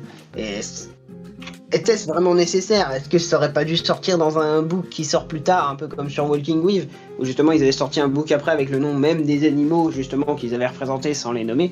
C'est dommage parce que le problème, c'est que dans d'autres docu-fictions, on sert des noms des animaux pour créer une immersion.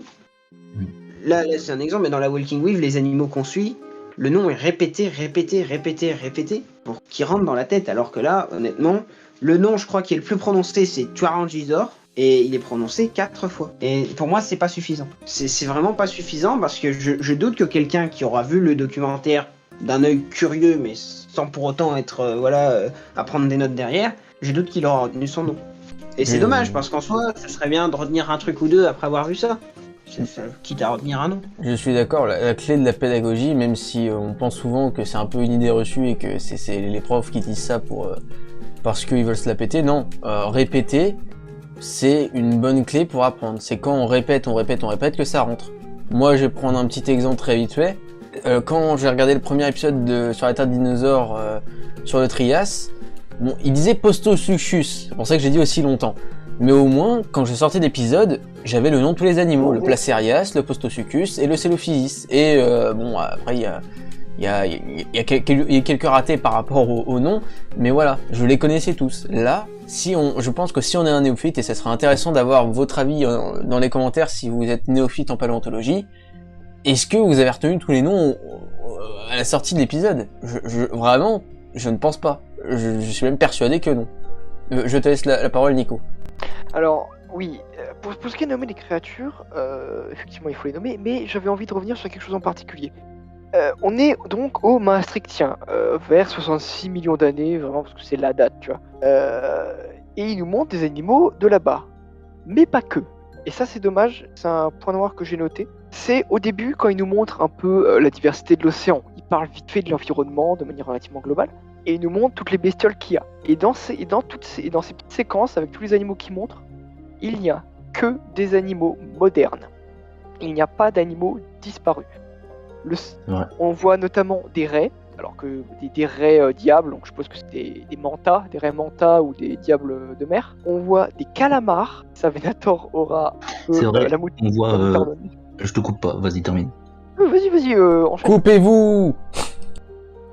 C'est vrai qu'on voit un calmar de récif à grande nageoire qui n'est pas dans le registre fossile de cette époque. Voilà, sachant que les coléoïdes à cette époque c'était pas trop ça, enfin surtout ceux sans coquille.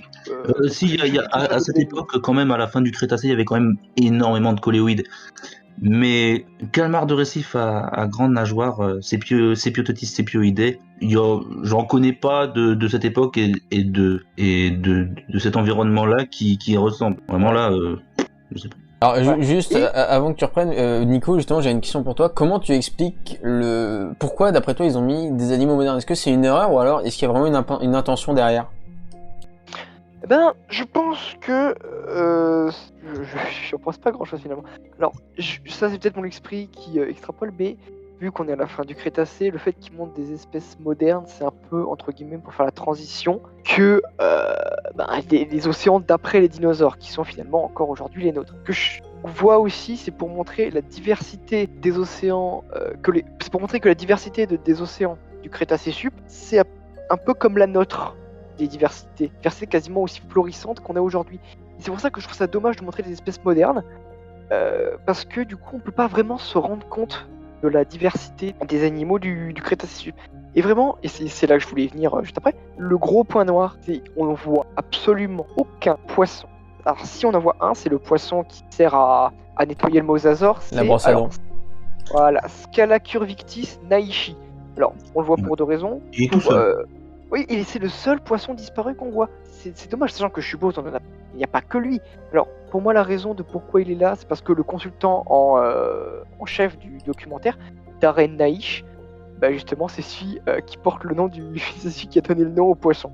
Alors, c'est Tiens. Phyllodonte qu'on a. Ouais, exactement, c'est suspect. Bizarre. Il a dû avoir sa découverte dans le documentaire. Ah bah voilà, hein, quand même. Je sais pas si c'est sa découverte à lui, je ne pense pas. Mais en tout cas, il porte le nom. Non, c'est en hommage à lui. En hommage à lui, parce qu'on Ah, peut ok. pas, en paléontologie, on peut pas donner son propre nom à une espèce. On peut Oui. l'avoir en honneur, mais on peut pas la nommer. C'est ça, c'est bien de le préciser, ça. Très cool. Mais bref, donc c'est le seul poisson disparu qu'on voit et qui est même pas nommé en plus. Bon, en même temps, Scalacurvictis, c'est pas un nom, ma foi, fort simple. Et ouais, c'est le seul. Calcaifilou, c'est pas forcément mieux. J'avoue. Alors, il a fait un petit caméo, une espèce de mosasaure. C'est vrai que pour le caméo qu'il fait, bon, certes. Je pense pas qu'il y ait beaucoup de gens qui vont le retenir. Pour tous ceux qui aiment les mosasaures comme moi, je pense que Kekaifilou, ça a fait plaisir. En plus, il se fait bully par ses proies. Ça montre qu'effectivement, des fois, les prédateurs rentrent bredouille. Ça, c'était un petit peu intéressant. Mais voilà. Alors, la Après, je raison rejoins pourquoi- Nico, c'est vrai que bon, un peu le désert, hein, il y a quand même là, les océans. C'est ce qui finalement est paradoxal, vu qu'ils disent que c'est oméga diversifié, on voit pas beaucoup d'espèces disparues. Oui. Et en plus, tu fais l'analogie du désert. C'est le prochain Bon, épisode. rigolo. Non seulement c'est le prochain épisode, mais en plus c'est un désert, c'est un peu l'opposé d'un océan, tu vois. Et dans les deux. C'est un peu ouais, du coup vraiment dommage les poissons. Bah après, il voulait faire le maximum de plans dans la nature, quoi. Mhm. Et ça, c'est une remarque. Alors j'ai pas vu sa critique, mais il avait déjà fait pendant le trailer. C'était Julien de la chaîne Entracte Science. C'est vrai que d'un côté, c'est bien parce que pour le visuel, sur la Terre des dinosaures aussi, il a fait. Hein. Quand tu filmes un vrai paysage, ça claque. Par contre, après, il faut pas avoir peur de remplir les manques. Et je pense que la Préhistoric Planet, ils ont pas. Alors, je sais pas s'ils ont pas parce qu'ils ont pas voulu ou quoi. Mais en tout cas, les manques qu'il y avait à combler par moment, ils les ont pas placés. Alors pour conclure justement sur cette surabondance d'animaux et pour rebondir sur ce que t'as dit Eiffel, il y a peut-être une histoire de budget aussi là-dedans qui fait que on va pas, vu que déjà les modèles 3D sont quand même magnifiques et ils ont dû quand même pas mal bosser dessus, ils ont peut-être pas pu malheureusement dépenser du budget pour tout combler. Mais par contre là c'est un problème, c'est que soit tu fais un truc qui colle à la réalité, du coup tu fais des mers quand même bien fournies, ou soit tu n'en fais pas. C'est le budget, je peux comprendre l'argument, mais ce n'est pas une excuse. Je te rejoins, c'est sûrement un truc de budget aussi, mais pour moi le budget, c'est pas que c'est pas une excuse, pour moi c'est totalement une excuse, un budget. Enfin, si t'as pas assez d'argent pour faire tes trucs, c'est ok.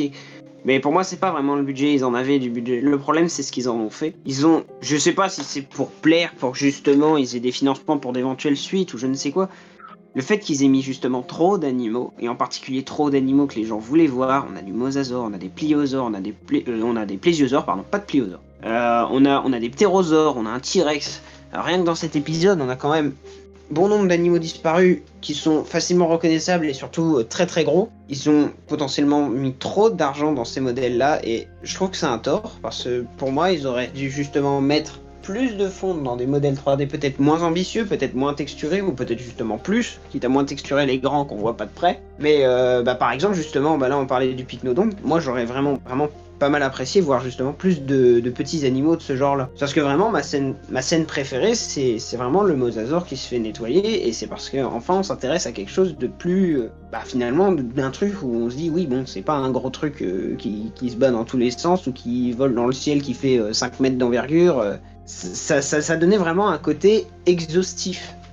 Et j'aurais bien aimé vraiment qu'on se concentre sur quelque chose de plus global, quitte à se concentrer sur des classes d'animaux justement moins attendues, donc des petits poissons, des crevettes, des crustacés. Ça aurait été intéressant, je trouve. Je suis d'accord. Et du coup, tu fais une bonne transition avec la suite. Et là, les copains, si vous me permettez, je vais prendre un peu le lead de cette partie. C'est la partie un peu narration et du coup comment le documentaire essaye de nous faire passer les informations. J'ai eu un gros problème et en fait on s'est tous coordonnés là-dessus. La narration pour moi est horrible. Pourquoi ? J'ai rien contre David Attenborough, en lui-même, c'était quelqu'un de très bien. Par contre, parler toutes les 2 secondes dans un documentaire et ne laisser aucune place à la suggestion ou à la contemplation en elle-même, je ne comprends pas l'intérêt. Je pense qu'ils ont pris le sens du mot documentaire à la lettre et que pour eux, il faut balancer des informations, il faut balancer tout le temps des informations, quitte à ce que ça soit des suppositions, sans mettre d'ailleurs le conditionnel en disant que bon on le sait, y a pas de souci, on est omnipotent, on connaît tout. Mais en fait, il faut aussi savoir de temps en temps poser, juste laisser le spectateur regarder ce qui se passe à l'écran parce que la mise en scène doit être aussi parlante que tes commentaires. Si t'as besoin tout le temps des commentaires pour comprendre, c'est qu'il y a un problème. Et c'est justement pour ça que j'aime énormément la scène du mosasaure, c'est que c'est quand même un des seuls moments dans l'épisode où David Attenborough arrête de parler constamment. Il parle, d'ailleurs il parle trop encore, mais il laisse quand même un peu de place à la contemplation. Et c'est ce passage-là qui m'a fait dire qu'il fallait en parler. Quand les 2 mosasaures se battent, donc il y a le vieux mosasaure qui entraîne le plus jeune au fond de l'eau, mais David Attenborough ne nous laisse pas deviner ce qui va se passer. Il nous dit directement, il nous spoil en fait ce qui va se passer. Il dit, il est en train de le noyer. Est-ce que ça aurait pas eu plus de force de mise en scène, de juste laisser le mosasaure aller au fond avec lui, et après le voir remonter tout seul, et après expliquer justement que vu que c'est un animal qui a besoin de respirer à l'air libre, il l'a noyé. Là, on l'aurait compris en fait. Juste en voyant ça, on serait dit ok, il l'a noyé. S'il l'emmène tout au fond, il l'a noyé, sinon il aurait pu le tuer, voilà. Et après, David Attenborough aurait complété avec sa narration. Là non. Le documentaire est toujours en train, comme si t'avais un mec à côté de toi pendant un film qui t'expliquait tout le film tout le temps.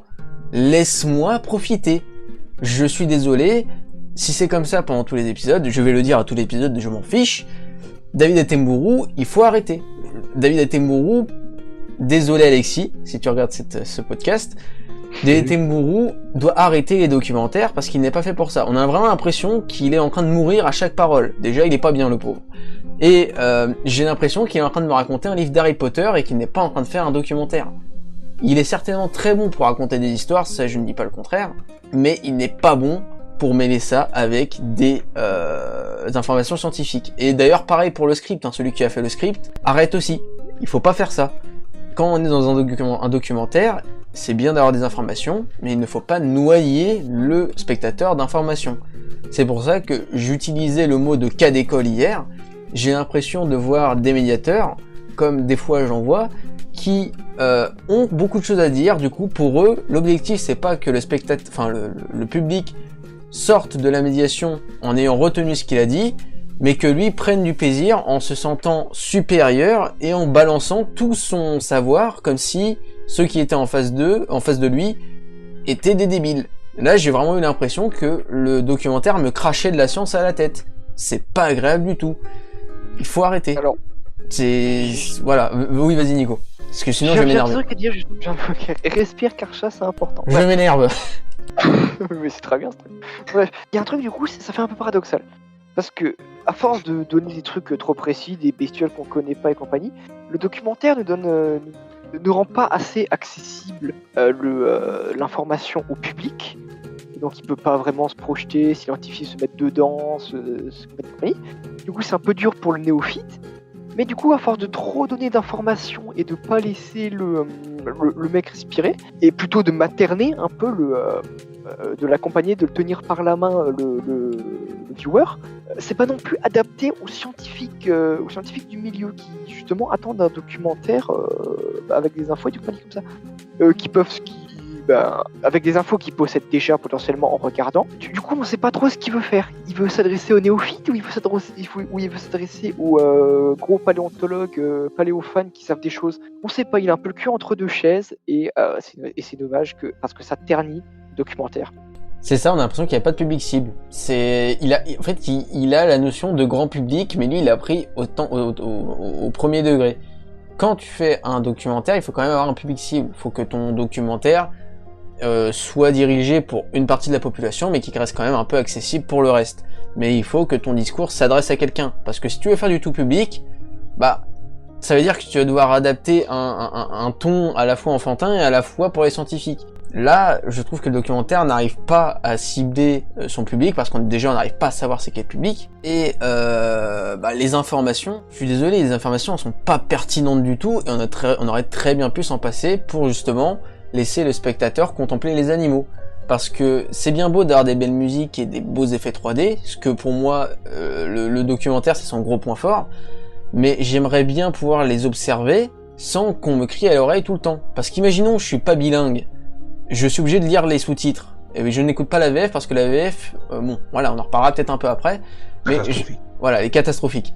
Je le regarde en VO. Mais là, je suis obligé à chaque fois de lire ce qui est en bas et je ne peux pas contempler ce qui est à l'écran. Et ça, c'est un gros problème. Si je suis quelqu'un qui n'est pas bilingue, comment je fais? Parce que la VF, comme a dit Venator, j'ai l'impression de voir David Attenborough qui serait devenu français et qui ferait des blagues tout le temps. On dirait un clown. Oui, c'est clairement ça. C'est un comique. C'est un peu dommage. Et ça, pour moi, c'est typiquement ce qu'un documentaire ne devrait pas faire. Je sais pas ce que t'en penses toi, Eiffel, vu que tu es aussi dans le milieu de la médiation, et est-ce que tu te permettrais, si tu étais directeur d'un documentaire, de faire quelque chose comme ça? Est-ce que pour toi le mot tolérable est un peu fort, mais est-ce que c'est adapté? Clairement non. Non, comme je l'ai dit tout à l'heure, il y avait un besoin de narration qui était par moments en fait un peu trop fort justement dans ce qu'il faisait faire. Je serais pas là. Déjà de base, je pense que j'aurais fait un petit tri de quelles sont les informations consensuelles ou qui ne sont pas consensuelles mais qui ont des données paléontologiques derrière qui sont fortes en fait. J'aurais fait un tri déjà là-dedans. Et déjà, qu'est-ce que je peux montrer avec ces infos-là après pour agrémenter, pour un peu, on va dire, mettre un beau paquet cadeau, des paillettes.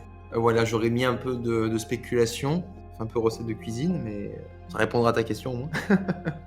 Du coup, j'aurais fait quelque chose comme ça, vraiment, mais je me serais attaché à pouvoir davantage montrer des choses solides, entre guillemets, sur lesquelles on peut se reposer. Voilà. Ça, pour moi, c'est vraiment ça le plus important, surtout à l'époque à laquelle on est. Ça faisait un moment plus trop de documentaires, là en paléontologie en particulier. Donc je pense que c'est important de s'attacher à ça. Et là, c'était pas vraiment rendez-vous, quoi. Faut le dire. Totalement d'accord. Donc, non, Et comme tu dis, c'est vrai que c'était très massu quand même, parce que j'aime beaucoup. J'ai notamment, quand je suis rentré à l'université, c'est à ce moment-là, quand j'étais en licence, que j'ai découvert ces documentaires, etc. Et je me régalais. Après, c'est vrai que là, comme tu l'as dit, on sent qu'il est fatigué. On sent vraiment qu'il est fatigué. Mais bon, ça, c'est autre chose. Après, c'est vrai que la narration, dans ce qu'ils ont imposé sur le texte, c'est vrai qu'il y a beaucoup trop d'informations. C'est une mitraillette, hein.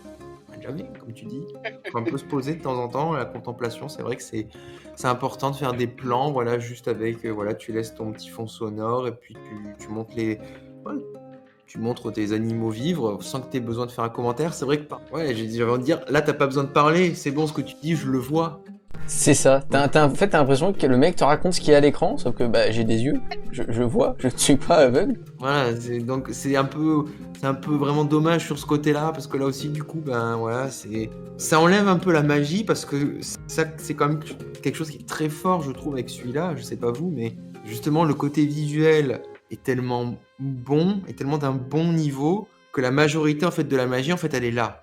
C'est cette qualité qui fait que c'est agréable et qu'on est en mode waouh, ok, vas-y.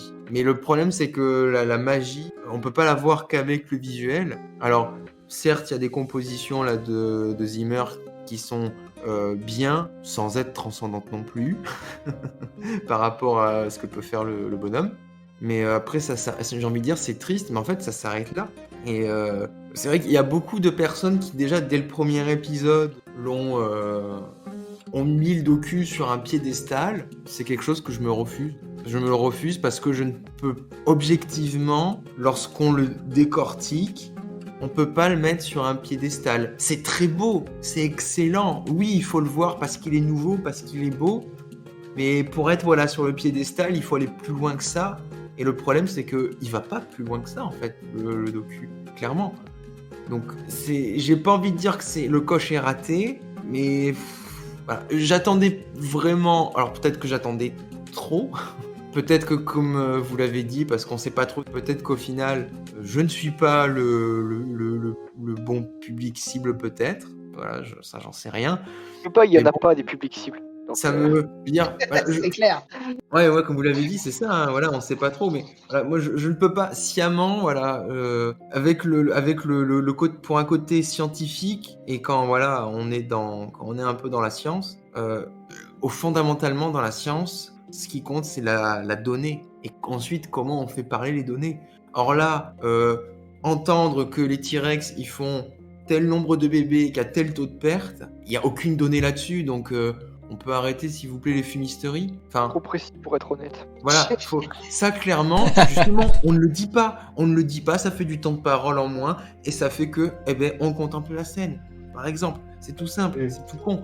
Mais voilà, je veux dire, il y a vraiment, il y a des commentaires, et moi je suis désolé, ça me fait mal, parce que il y a des gens qui vont prendre ça au pied de la lettre, qui vont être contents de savoir ça, parce que c'est aussi un documentaire, c'est un peu comme à la fin d'une médiation, on est content d'avoir appris des choses, et après qu'on a appris, on est content d'aller le dire à la famille, aux camarades, aux copains. Et moi ça me fait chier, je le dis, voilà, que ce genre d'information qui a aucune donnée derrière, c'est que de la spéculation, mais il y a des gens qui sont contents de le dire.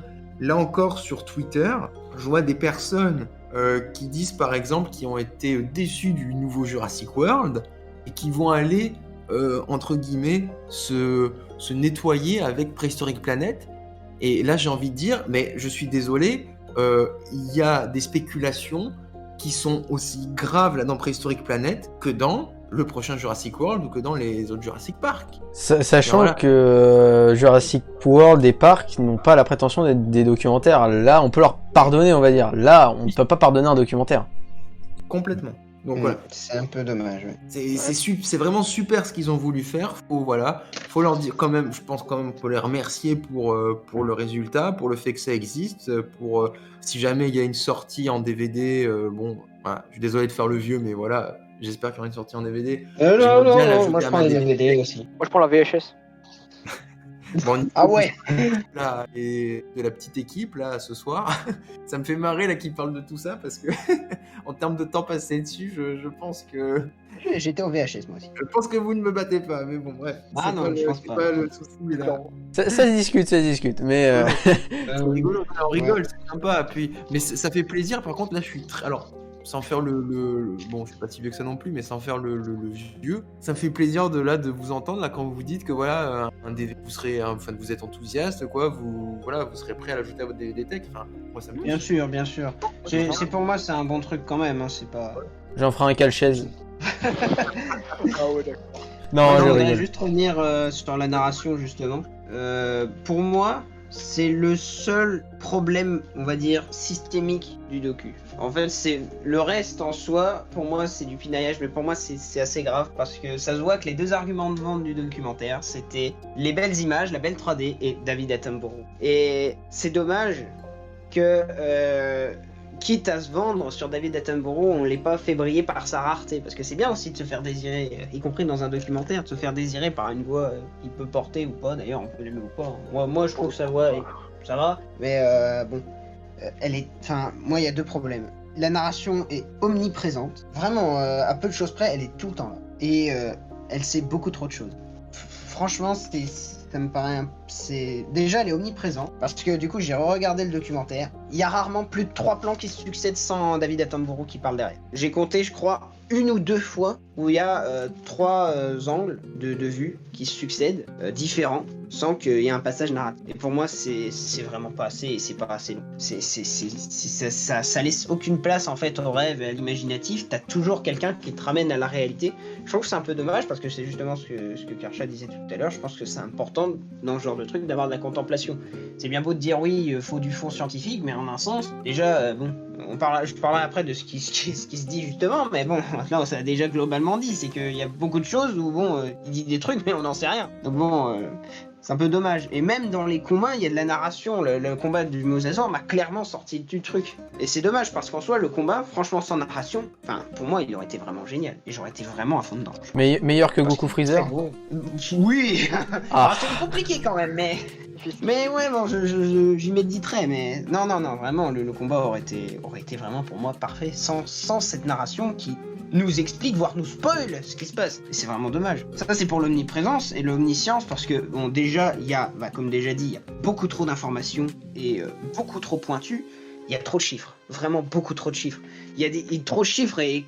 Ben, c'est pareil, on sait pas d'où ça se base. Enfin, les eaux creux remplis à 90% d'air pour les ptérosaures, enfin, c'est pas nécessaire comme information. C'était vraiment pas nécessaire. Qu'est-ce que ça change que tu dises qu'il soit creux rempli d'air ou qu'il soit à 90% rempli d'air? C'est une information inutile. Vraiment, c'est pas la peine. C'est pas la peine. Sauf si tu... Alors déjà, si tu pars du principe que tapes sur un public qui va retenir cette information, c'est potentiellement un public pointu, et du coup il va relever les spéculations que tu fais, et du coup c'est un peu dommage. Donc pour moi c'est pas pertinent comme choix. Il y a un trop large panel avec cette omniscience. Enfin, je l'ai dit, il y a trop de noms de genre. C'est trop de noms de genre compliqués et pas assez répétés en fait. Il y a des noms de genre, ils sont pas cités, et je trouve ça dommage. Le Mosasaur d'Hoffman, bah c'est cool de l'avoir cité, mais il est cité je crois même 2 fois pendant sa scène. En soi, bon, ça va encore. Mais par exemple, les ammonites, elles sont dit ouais, c'est des ammonites. Et puis à l'inverse, t'as les ptérosaures, ils sont cités qu'une fois et ils ont des noms, mais tu te dis, mais moi j'ai galéré à les écrire. Donc, je veux dire, c'est embêtant parce que nous on avait les sous-titres, mais imaginez quelqu'un qui regarde en français avec le doubleur qui prononce ça. Enfin, la personne elle entend ça, ça part, ça ressort. Hein. Parce que la mémoire humaine, elle retient bien les mots écrits. Oh, que je comprends. En tout cas. Donc moi personnellement, je retiens mieux le nom écrit que le nom dit. Parce que du coup, moi, souvent, quand on le dit, moi, je sais pas l'écrire. Faut que tu les regardes en PowerPoint, Edouard.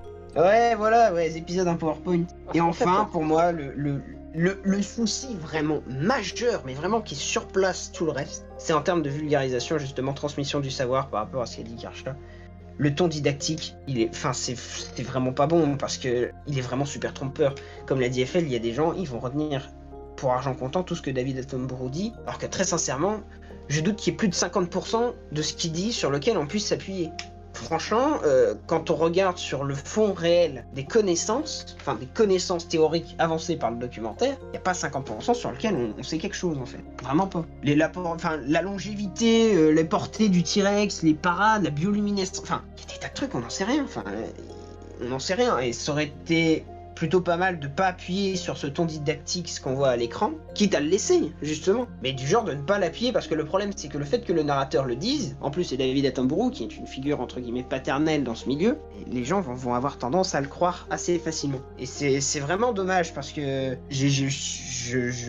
là, FL en a parlé tout à l'heure, ça a un réel impact sur les gens qui regardent. C'est vraiment dommage, et pour moi, c'est vraiment... Le gros point noir de cet épisode, c'est vraiment cette narration.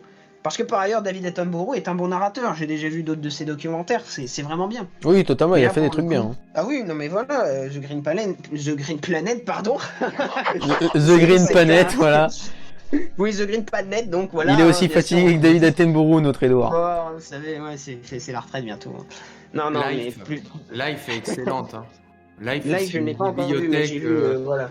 Life, si vous aimez la zoologie, c'est le docu en plusieurs volets cubes. Voilà. Ouais, mais voilà, par exemple, voilà, voilà. tout ça pour dire, c'est la enfin, légende. voilà, c'est pas un mauvais narrateur, c'est juste que là, ça se voit que l'argument de vente, c'est lui, parce que même par rapport aux autres, enfin, là, il parle vraiment tout le temps, et je trouve ça vraiment dommage. Surtout pour dire des trucs qui sont majoritairement de la spéculation, souvent.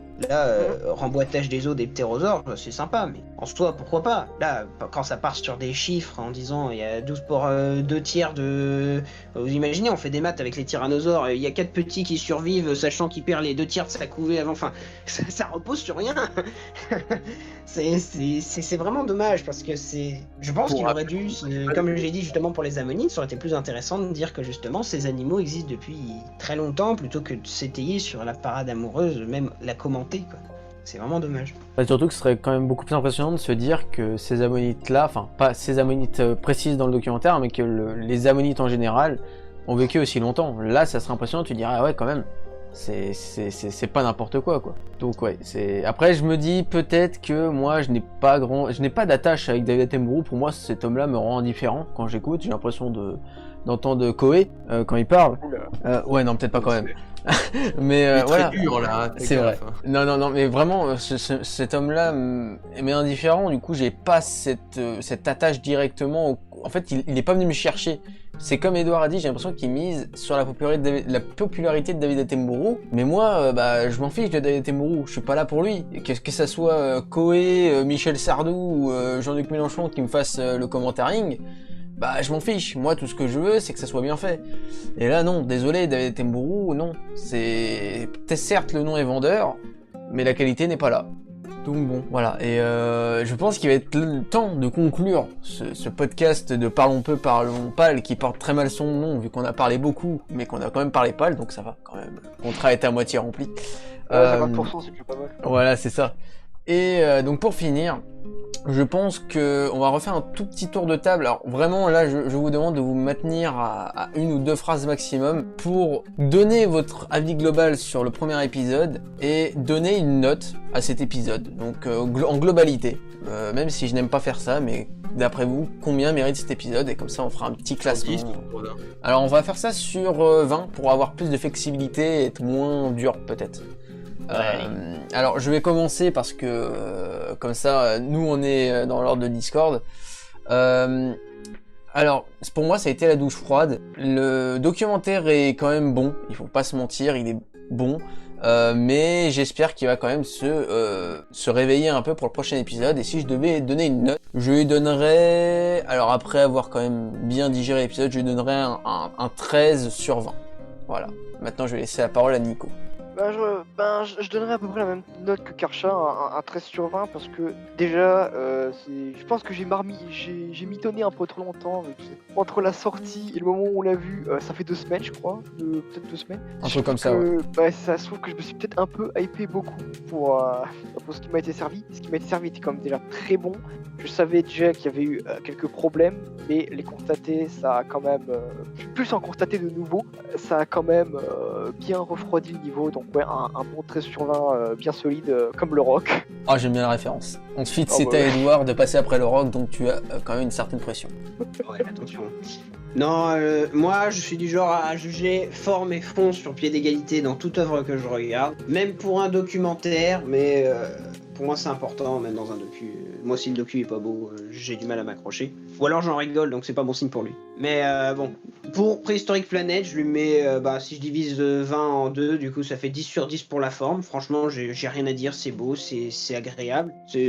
Voilà. Pour la forme, bon, je lui mets 10 sur 10, mais je suis gentil parce que la narration m'a un peu sorti de temps en temps, mais ça va, c'est pas si dramatique sur le principe. Par contre, c'est plus sur le fond, justement, où la narration me dérange, et même sur tout le reste. Et là, le fond, je peux pas mettre plus que 4 sur 10. Je suis gentil parce que vraiment, objectivement, il y a beaucoup trop de spéculation, et j'ai peur vraiment de l'impact que ça aura dans la tête des gens. Néanmoins, c'est un bon show à regarder. En tout cas, l'épisode était sympa, et bon, moi je mets 14 sur 20, c'est pas mal. D'accord, donc 14 sur 20, donc on a 13 sur 20, 13 sur 20, 14 sur 20. Venator, vas-tu continuer cette suite mathématique ou vraiment la briser? En vrai, j'ai beaucoup de mal à noter ce documentaire. Je saurais pas trop quoi lui donner. ouais, je vais mélanger la note que j'aurais mise sur la forme et la note sur le fond. C'est dur, c'est très dur. C'est dur, mais il faut Euh, parler les termes, Venator. J'ai passé un bon moment, c'est vrai, j'ai passé un plutôt bon moment, même si à chaque fois en voyant les ammonites, je passais mon temps à repérer des incohérences et du coup ça m'a un peu sorti du truc. J'aurais kiffé voir un plésiosaure chasser une ammonite ou des ammonites elles-mêmes chasser, ça aurait été génial. À la place, ils ont voulu mettre en image des choses qu'on ne sait pas, qu'on ne peut pas prouver. Je pense qu'en mélangeant la note de fond et la note de forme, au départ comme ça, brut, j'aurais mis un 10 sur 20, mais j'ai quand même passé un bon moment. La forme est très belle quand même, sauf les ammonites mortes sur la plage. Verdict, quelle note? Je pense que je vais remonter à 12. D'accord, donc 13, 13, 14, 12. Ça, voilà, c'est quand même, bon, on va pas se mentir, c'est pas des mauvaises notes, mais FL, qu'en penses-tu toi maintenant? Bah, il y a un mosasaure, allez. 0. Non, je rigole. Wow. Je rigole. Non, je vais pas mettre 0,5, non. Non, pour la forme, allez, un 9 sur 10. Et pour le fond, un petit 6. Donc voilà, je pars sur un 15. Je suis très généreux, mais parce que mosasaure. Je suis un peu biaisé. Tu es biaisé, c'est ça. Je le dis, hein, voilà. Il y a les mosasaures, ça me biaise un petit peu. Donc celui-là, je le mets à 15. Bon, après, voilà, pour les autres épisodes, je ne serai pas autant généreux. Mais voilà, pour celui-là, mine de rien, je reste là-dessus. D'accord. Ah, Eh bien. on est globalement généreux, je pense, parce que il faut souligner, hein, on a l'air de cracher dessus comme ça, mais dans le fond, ça nous fait vraiment plaisir qu'il y ait un docu comme ça qui sorte et qu'on puisse justement assister à sa sortie. Parce que Yes. un petit docu-fiction comme ça, aussi beau, aussi événementiel, c'est pas arrivé, je crois, depuis Sur la Terre des dinosaures. Il y a eu 2-3 trucs entre deux, mais franchement, rien qui ait fait autant de bruit, rien qui soit aussi ambitieux. Ah Donc, oui. ça, Ah oui, ça fait d'ailleurs, quand même vachement. on n'a pas parlé de la référence peu subtile. Oui, Non, c'est fait exprès, on en parle pas. on n'en parle pas. Ah, d'accord. Mais il y a un petit clin d'œil là, sur la Terre des dinosaures avec le coucher de soleil. Mais ça, on en parlera vraiment à toute fin, au tout dernier épisode. Mais Enfin, voilà. Tu fais bien de mentionner. C'est vrai qu'il y a quand même un clin d'œil et je pense qu'on l'aurait eu en commentaire si on l'aurait pas mentionné vu qu'on parle de sur la Terre des dinosaures depuis tout à l'heure. Mais oui, on sait qu'il y a un clin d'œil. Ne vous inquiétez pas. Oui, rassurez-vous, on l'a vu. On l'a très très bien vu. Même peut-être Comment trop te vu. voir. Enfin bref. Donc oui, voilà, on terminera quand même sur ce mot. On apprécie quand même l'épisode et on s'est attardé quand même sur les points négatifs parce que c'est ce qu'on veut pas que le public retienne et ça nous paraît important en tant que fan de paléontologie. Mais voilà, on salue quand même la tentative qui est très bonne. Et on espère que ça va continuer comme ça. On se retrouvera quand même au prochain podcast sur l'épisode 2 qui s'appellera The Desert, ou en français dans la langue de Michel Sardou, le désert. Mais non, c'est le dessert. Ah d'accord, d'accord. Là vous voyez, lui il n'a pas écouté Michel Sardou. Mais voilà, et prochain, justement, tu parles Edouard, prochain épisode, prochain podcast donc de Parlons peu, parlons pâle, sera sur la chaîne de Edouard Dino qui sera aussi dans la description. Et j'espère que ce podcast vous a plu, n'hésitez pas à nous faire des retours, si vous trouvez que la longueur vous paraît bien, ou alors c'est trop long, on blablate trop, on dit trop de bêtises. Et je tiens encore une fois à remercier tous les intervenants qu'il y a eu dans ce podcast. Donc merci Nico, merci moi aussi, parce que quand même, je trouve que j'ai quand même vachement bien géré. Ouais. C'est bien. Ils rigolent, mais ils rigoleront moins après le podcast. Merci Edouard Dino, merci Venator de la chaîne Fauna Studio, et enfin merci FL Reptile.